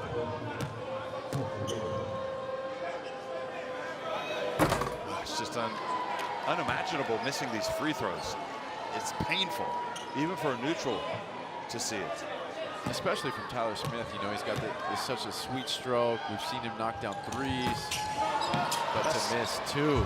That's just not being locked in. That's a part of the youth. He wasn't so involved in the first half. Only had that 1 alley-oop. You're not always going to be the high scorer and have a lot of plays. So when you do come in, you got to be ready for it. Painful. There's Jackson driving. The whistle blows. 2 free throws. Another foul. Sesi Franca really taking advantage here. Seemingly every time down, getting the whistle. Yeah, that's Tyler Smith. Okay, so we're going to see Zoo come in, the youngster. He got in late. And the win over Al Ali, and now Paulo Zoo Jr. checks in. And he's going to be relishing this opportunity to go up against these Ignite players that are playing to so much fanfare. He's going to show, he wants to show what he can do. So Jackson makes the first. And the second. It's back to a 7-point lead. Stockton bounce pass, good play. And Sane goes up. Good D from Wesley Ferreira. Yeah, very good defense. Strong, straight up. Forced the miss out of Sane.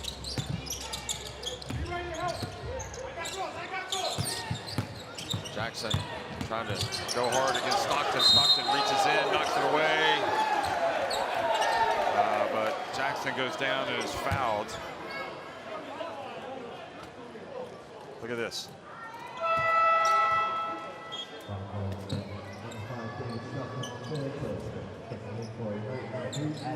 The thing is, the whistle didn't blow initially. That's probably why Stockton is frustrated, but ultimately Jackson went down and he gets to the line. He's towing the line, talking a lot right there to the referee, towing the line about a technical. Has to be careful here.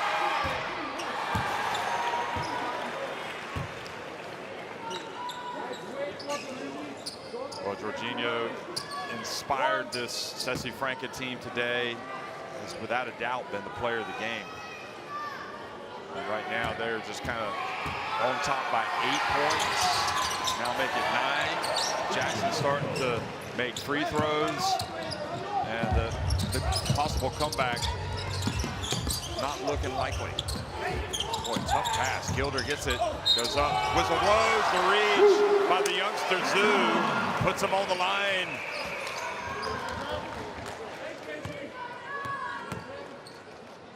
I mean, Stockton did a great job staying in bounds there to make that pass. Yeah, fortunate it kind of got through, but thread the needle very well for Gilder on the layup.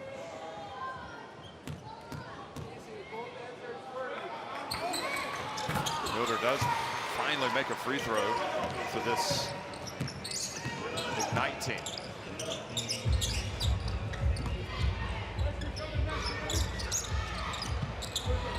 Here's Alexei Borges.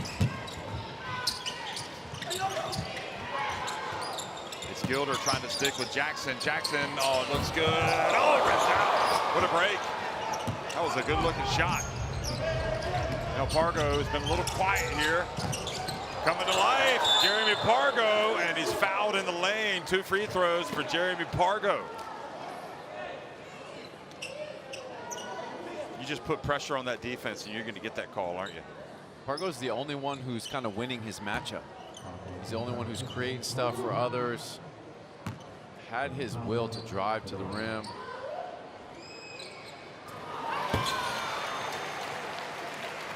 Goes with the no dribble free throw. You don't see that all that often.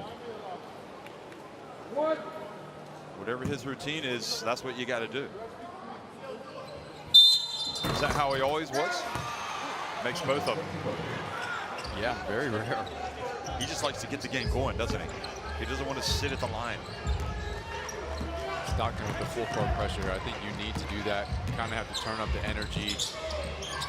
I have to say that's one thing that Stockton does bring to this team. He really plays with a sense of urgency. It's Pargo not able to stop him, and oh boy, the drive, the miss, and now the foul, and another break for the Ignite because the clock stops. They go to the line. They don't waste any time.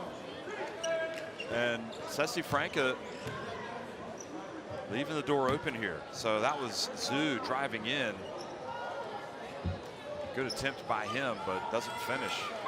It's a bad foul by Wesley Ferreira, or excuse me, by Edu Marilia. Tyler Smith 0 for 2 last time down. Hopefully he found his touch. Can go 2 for 2 this time. So he takes his time. You can see he's relieved to make it. A little bit frustrated missing the first 2. The guy that shoots it like him expects to make it every single time.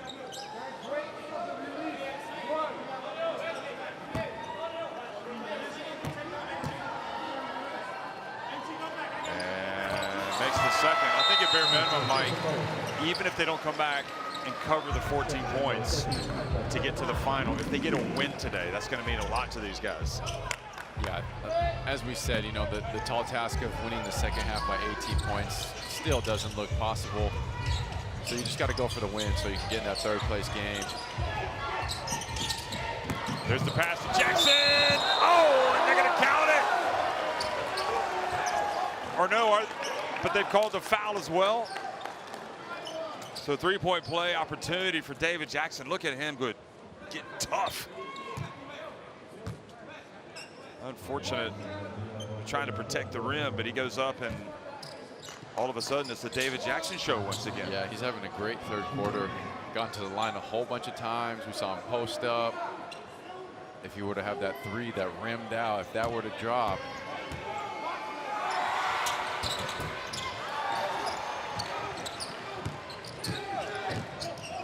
We're back to a 5-point lead in the game. Uh-oh, Babacar Sane gets in. That was a nice drive. I thought he was going to throw it down, but he still got the 2 points, and now Franca will try to hold it for the last shot. So let's see what the Ignite do. They're going to come out and play tough on man-to-man.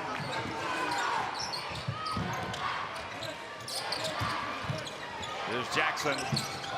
Borges. He's going to put it up, and he's going to miss it. And just a little bit of time here. So they're going to get a shot, the Ignite. The question is, how good will that shot be? Not very. He's going to have to launch it. Doesn't get it off in time. So 3 quarters in the books. They actually win the third quarter in the end, the G League Ignite, but they still trail. It's Sesi Franca Basquete on top, 76-73 over the NBA G League Ignite.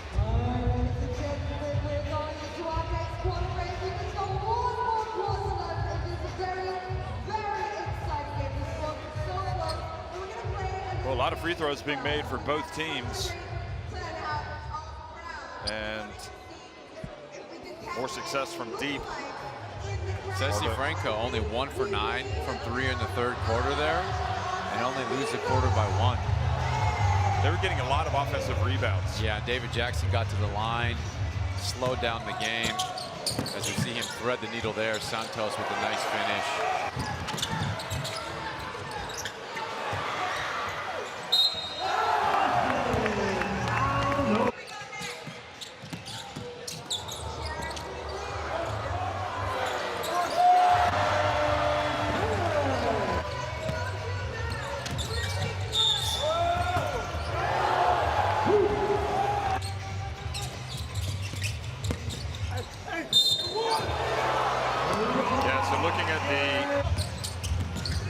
At halftime, Sesi Franca Basquete had 7 offensive rebounds. And, well, they collected another 4.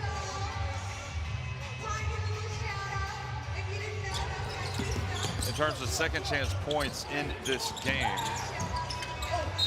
10 for Sesi Franca Basquete. So it hasn't been a huge problem, but they have capitalized on the turnovers, scoring 11 points off of the G League Ignites turnovers. I think the key for the Ignite here in the fourth quarter is just going to be play defense solid without fouling.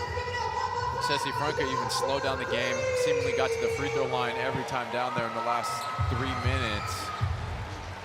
Got David Jackson going, and as we saw in the first game, he can heat up quickly. Jorginho back in. Pargo in, Gilder in. So you got some veterans in the game right now. Stockton, Pargo, and Gilder.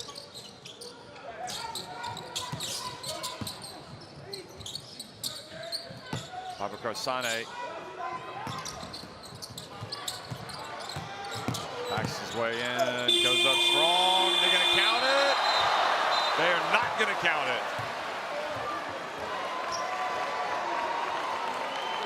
I thought it was good. I thought he got it off. It was definitely close. I think he did not, but I think it was close.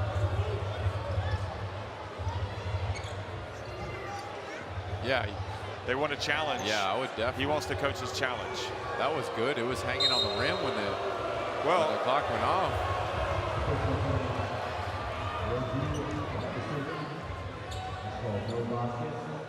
He's saying that the light went up the leading on the backboard. But they're going to challenge it. Coach's challenge. I don't think Jason Hart understands the European rules. Okay, let me go frame by frame.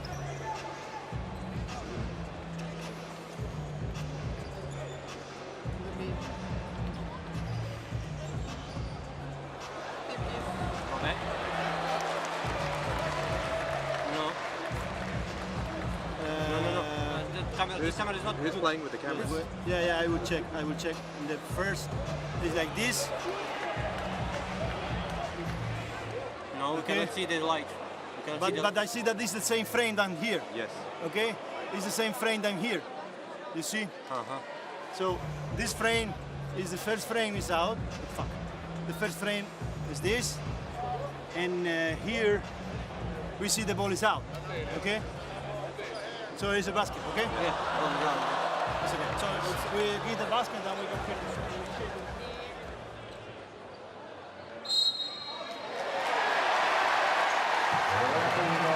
Well, I don't know. Look at Jason Hart trying to get the crowd behind his Ignite team. Look at that. Wow. Talk about some emotion from the coach. And let's see if that charges up the players. He knows his team needs everything they can get right now. I mean, that was really close. So you can't really take too much issue with the ref call there. They had to slow that thing down a lot. It was definitely close. Lucas Diaz goes up, and the foul called. But I like the body language. Look at this. Diaz goes up, and yeah, it just kind of flew into him. Gilder. You don't want to give away an easy shot, that's for sure. I mean, Gilder blocked it up top, but yeah, he's flying right at him. Knocks him with the body. I don't know why they were contesting the call with the referee. It's pretty clear. So Gilder goes out. Well, they definitely didn't want to give away the layup. Let's see if Lucas Diaz can make some free throws. And this is the first, so it's a good foul. And it seems anything outside the circle right there in the paint, Lucas Diaz is having a tough day. Takes his time, makes the second. So back up to a 2-point lead. But the Ignite playing with some fire here.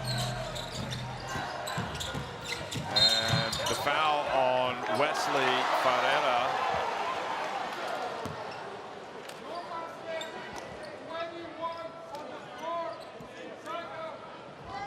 Yeah, the foul on Ferreira, Wesley Ferreira. So you can feel this Ignite team believing they can come back and not only win, but come back and win by 14. See how they execute here in these crucial stages of the fourth quarter. Here goes Stockton. Stockton steps back.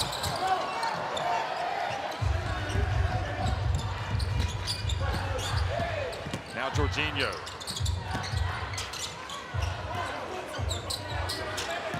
Jorginho bumps, nevertheless gets in the lane and is fouled right as he gets to the rim. Wasn't sure about that shot selection at the other end by Stockton. And now Jorginho just does Jorginho stuff. Yeah, gets in the lane, splits it. Yeah, kind of gets the elbow foul right there on London Johnson. Otherwise, it would have been an easy two. So fortunately for them, they're missing their free throws. Fortunately for the Ignite, that is. Jorginho sat for a while there at the end of the third. It's probably still a little bit cold. Gets the second one to drop. So Jorginho, outstanding today once again. He's got 17 points.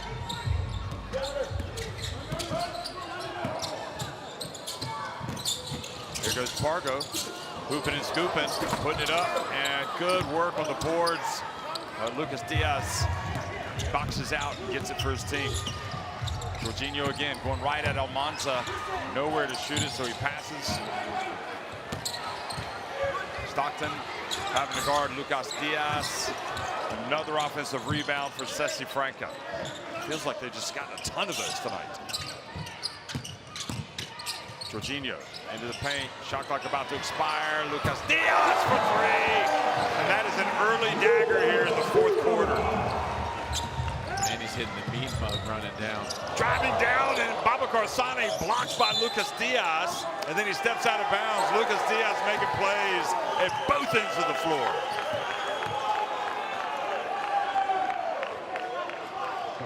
Probably in his career, Babacar Sane not finding too much rim protection when he drives to the basket like he has here.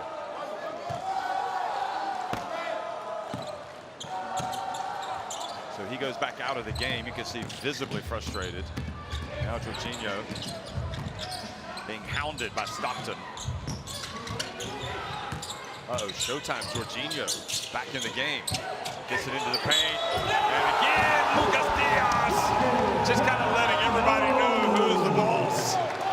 Captain is feeling it. Tough corner three he makes.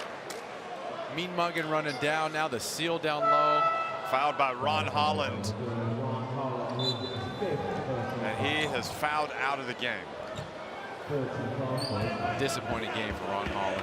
Well, disappointing because of the fouls. Yeah. He knows it, and he knows that he's like the headline name.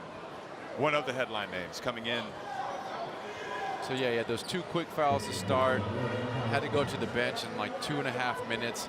Then he had a great spurt when he was in there in the first half. Scores 10 points, makes some nice plays, picks up his 3rd foul with a loose ball dive. Now he's going to get his 5th. It's just it's a great illustration of why you don't just give away cheap fouls. Yep.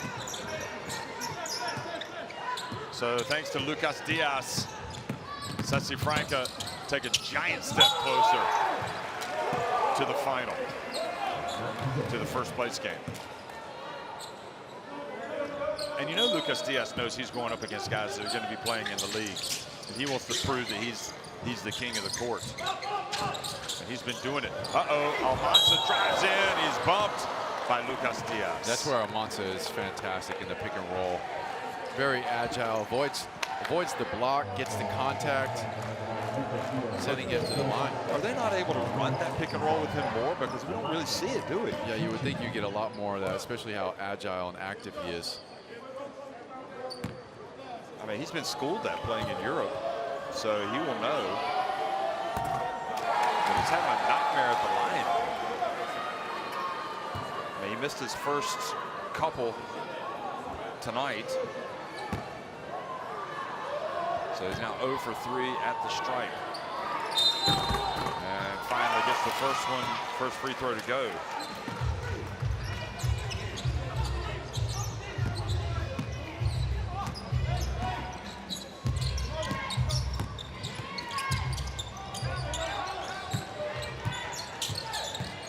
Here's Jackson using his strength, hands it off, and Jonathan Lewis. And really, we've just seen the Franca just kind of take over down low. They just really almost abused this. Some schoolyard bully tactics right here, just backing you down. I'm going to put my weight on you. Great scoop pass down to the middle for Luce.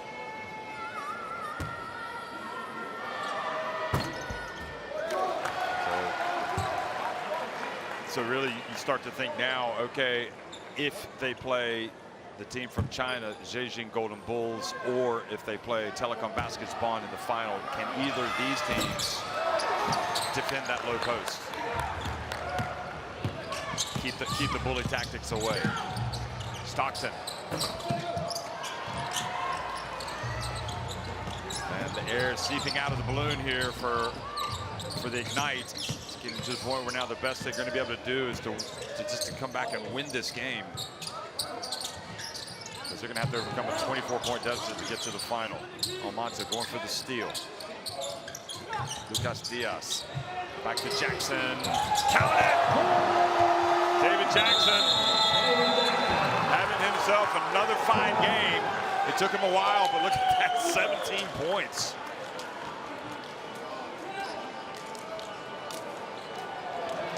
Goodness gracious. Well, timeout on the court. And it's back to the drawing board for the G League Ignite.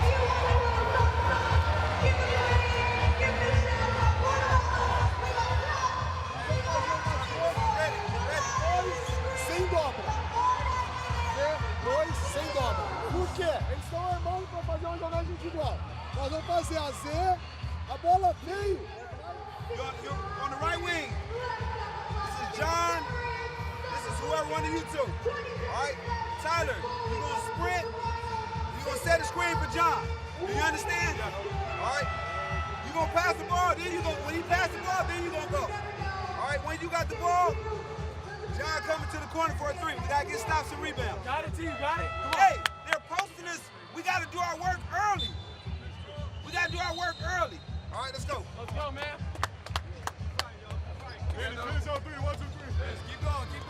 Did you like that timeout, Mike? Yeah, that's exactly what I've been saying. You got to do your homework early. It's just simple. Front to post, three-quarter denial. You can't just let him get an easy catch. David Jackson seamlessly, 1, boom, 2, boom, 3. He's in the paint. That just can't happen. You either got to double, you got to send him baseline and have the help come, or you got to play him stronger. Pargo is the only one who's been able to handle his weight down there, guarding guards and bigs, but all the other guards for the Ignite just can't handle the low post.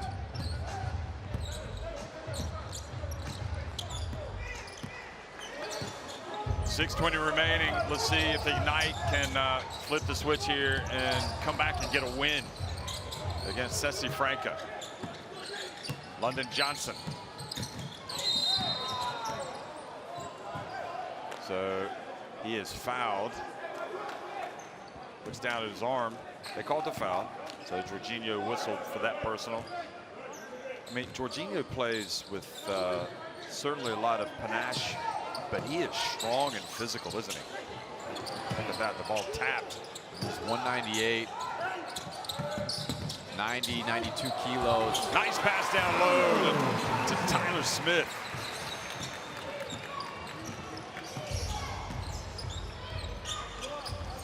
Six points for Tyler Smith, a lot less than in his first game. They're going right back to the post. This time Jorginho. Jorginho, strong move, back outside, gets tapped by Tyler Smith. Good job, hands up on defense.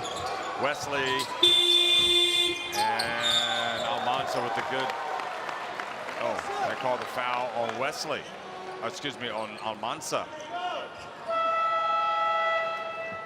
Sending him to the line.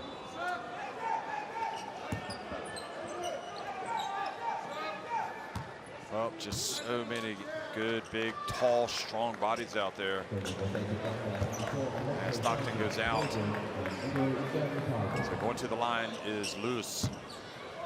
We don't really talk about him that much, but they're just all scrappy, aren't they? That's how they play. Everything is physical, in your face.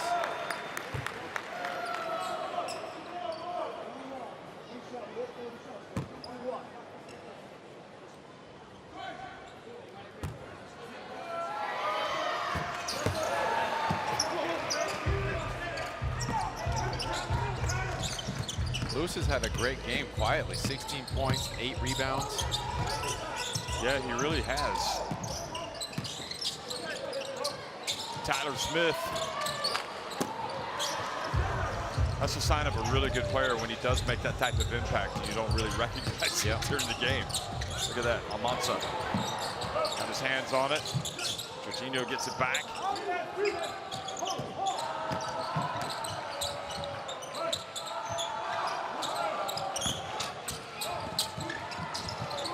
Three-point shot is good, Luz. 19 points. Now we're talking about him. 19 and 8.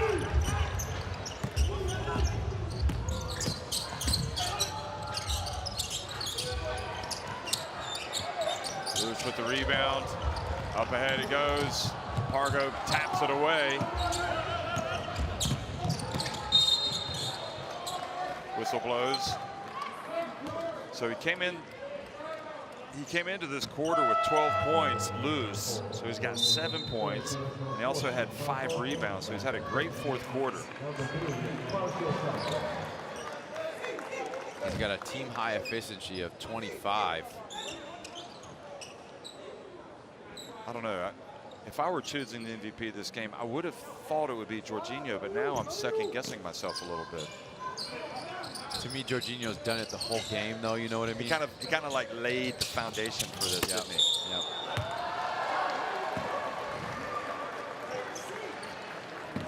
But I think we need to give props to Jonathan, so we'll at least say something nice to him after the game. Absolutely, he's deserved it. He's probably going to end up with a 20 and 10 game. He'll probably end up, yeah. So the reach and the foul. I don't know if that was just a frustration foul or a youth foul. I mean, you got to realize your team's in the bonus. Why are you hacking out there 10 meters from the basket? Jorginho's not even in an attacking position. Jorginho just happy to go to the line and add to his tally. So 20 points now for Jorginho.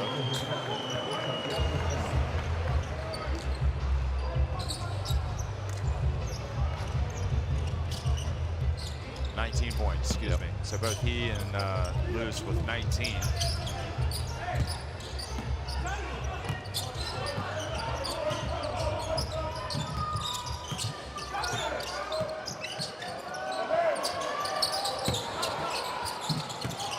Jenkins, little floater.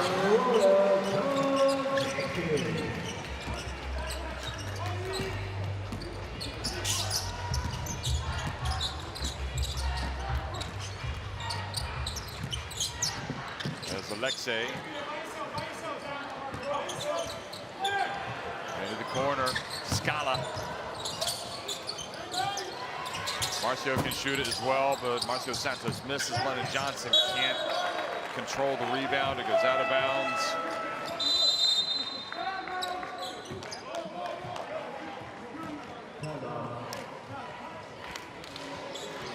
Timeout on the court, and Sesi Franca are going to be playing for first place. I don't think there's any doubt about that. And now looking like they're also going to go into that game unbeaten with a 16-point lead.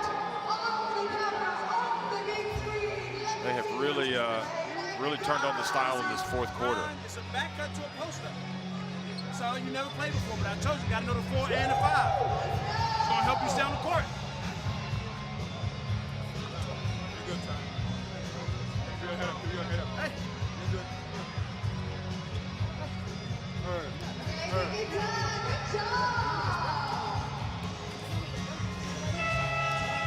Come on, let's go. Let's continue to execute. Let's go. Come on, let's go. Defense on 3. 1, 2, 3. Defense. Keep going. Jeremy Vargo showing his again why he's out there is, you know, somebody's got to deliver the hard words, and he's willing to do it. You look at the top scorers, Jorginho and Luz, who also Jonathan Dos Santos, Jonathan Luz, each with 19 points, and Lucas Diaz has 18. David Jackson with the 17. Very balanced effort by them today. I suppose at the end of the day, though, Mike, I mean, these guys, these young kids, they're just out of high school, really. So they do have to learn, don't they? You got to learn it the hard way. You got to teach them. You got to play it in the game to get it in. Alexei for 3, no good. Almanza rebounds.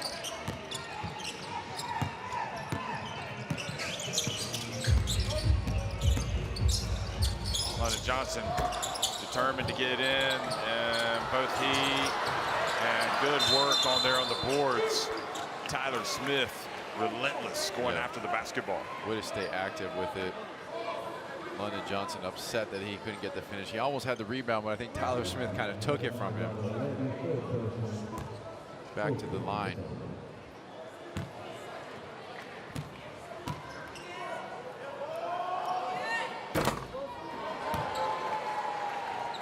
Tyler Smith looks a little tired, misses the first.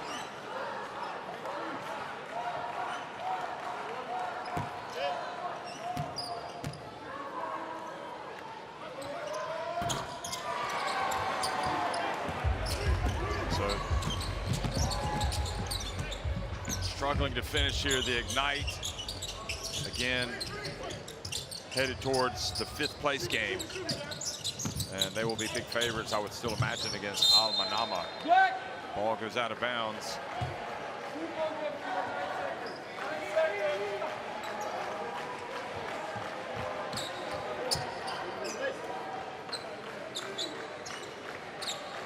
And, you know, not that they want to make excuses, but again, it has to be highlighted that Mika is not playing, who is about as savvy a veteran and, you know, the type of person that would be crucial in this team. where they've struggled down low in the paint, especially on defense. And the rebounding. The rebounding. He definitely showed that problem up. And then you're also missing Buzelis, who clearly is a great player. Here he is on the break. Almanza lays it up and in. Big man showing the skill right there. Looked very comfortable with the over-the-top Euro, with the layup. He moves so well for his size.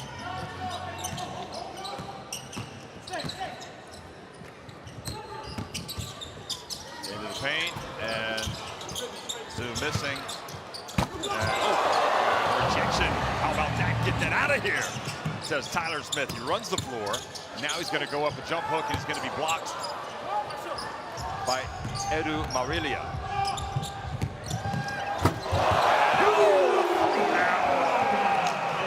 He's had enough. This is my house, he says.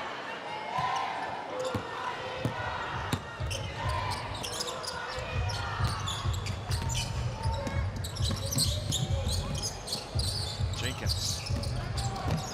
And to, wow, how about that? London, Walton feels like he's not going to get it as well.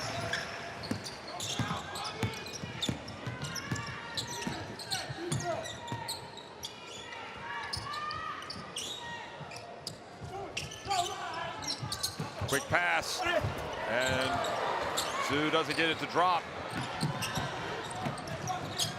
Jenkins trying to throw a lob, and then Marcio Santos whistled for the foul.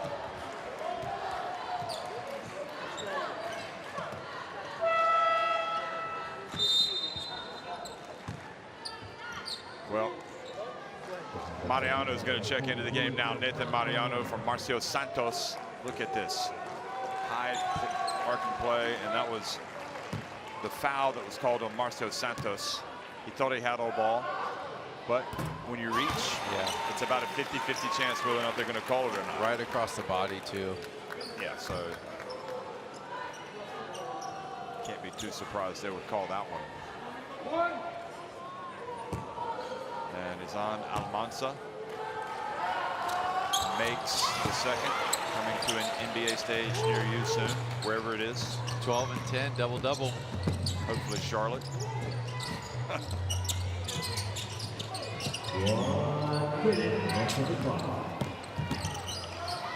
Putting it up at the stripe. Almanza with the rebound. Let's see some handles. Here he goes. Now the pass up to Tyler Smith, who pulls it up. Doesn't finish. And now going the other way, Alexi.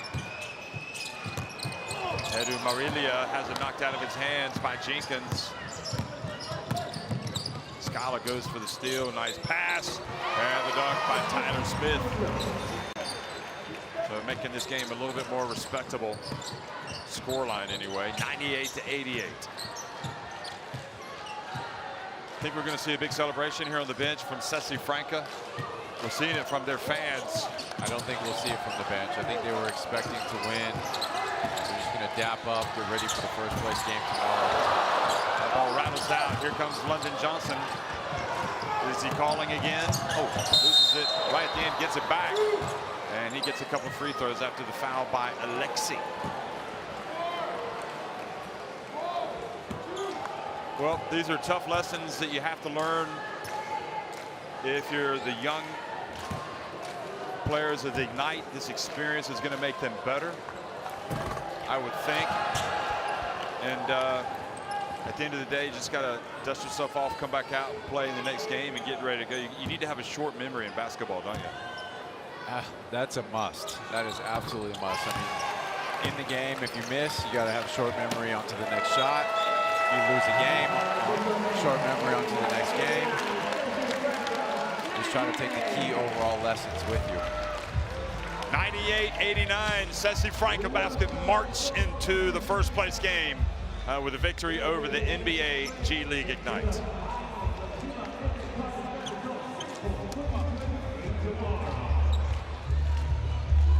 Well, we saw it from Sao Paulo last year. We've seen it from Flamengo. Brazil have got some serious basketball talent. Their clubs coming out, getting the job done. Here they are. They'll be playing for first place in the FIBA Intercontinental Cup after making 13 threes, shooting 17 of 32 inside the arc, 25 of 30 at the line. That's a good percentage, 83%.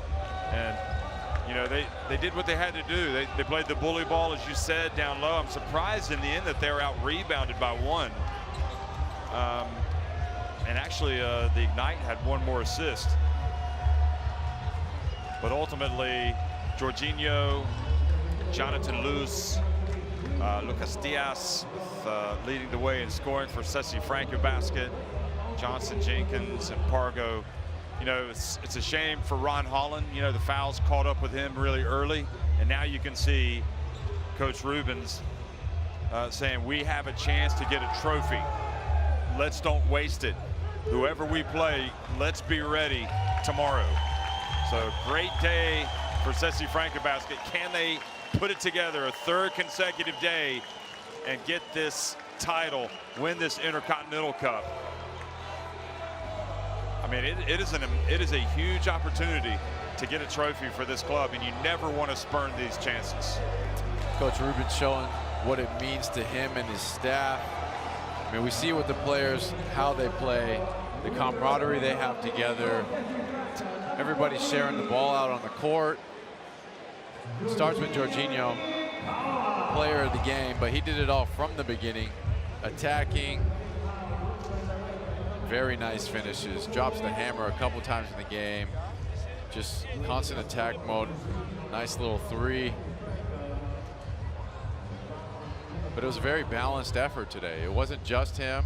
Obviously, we're going to highlight him. He had a great game. See there, the and one. He's great at creating contact, finishing through it. I think we're going to hear from him in a second.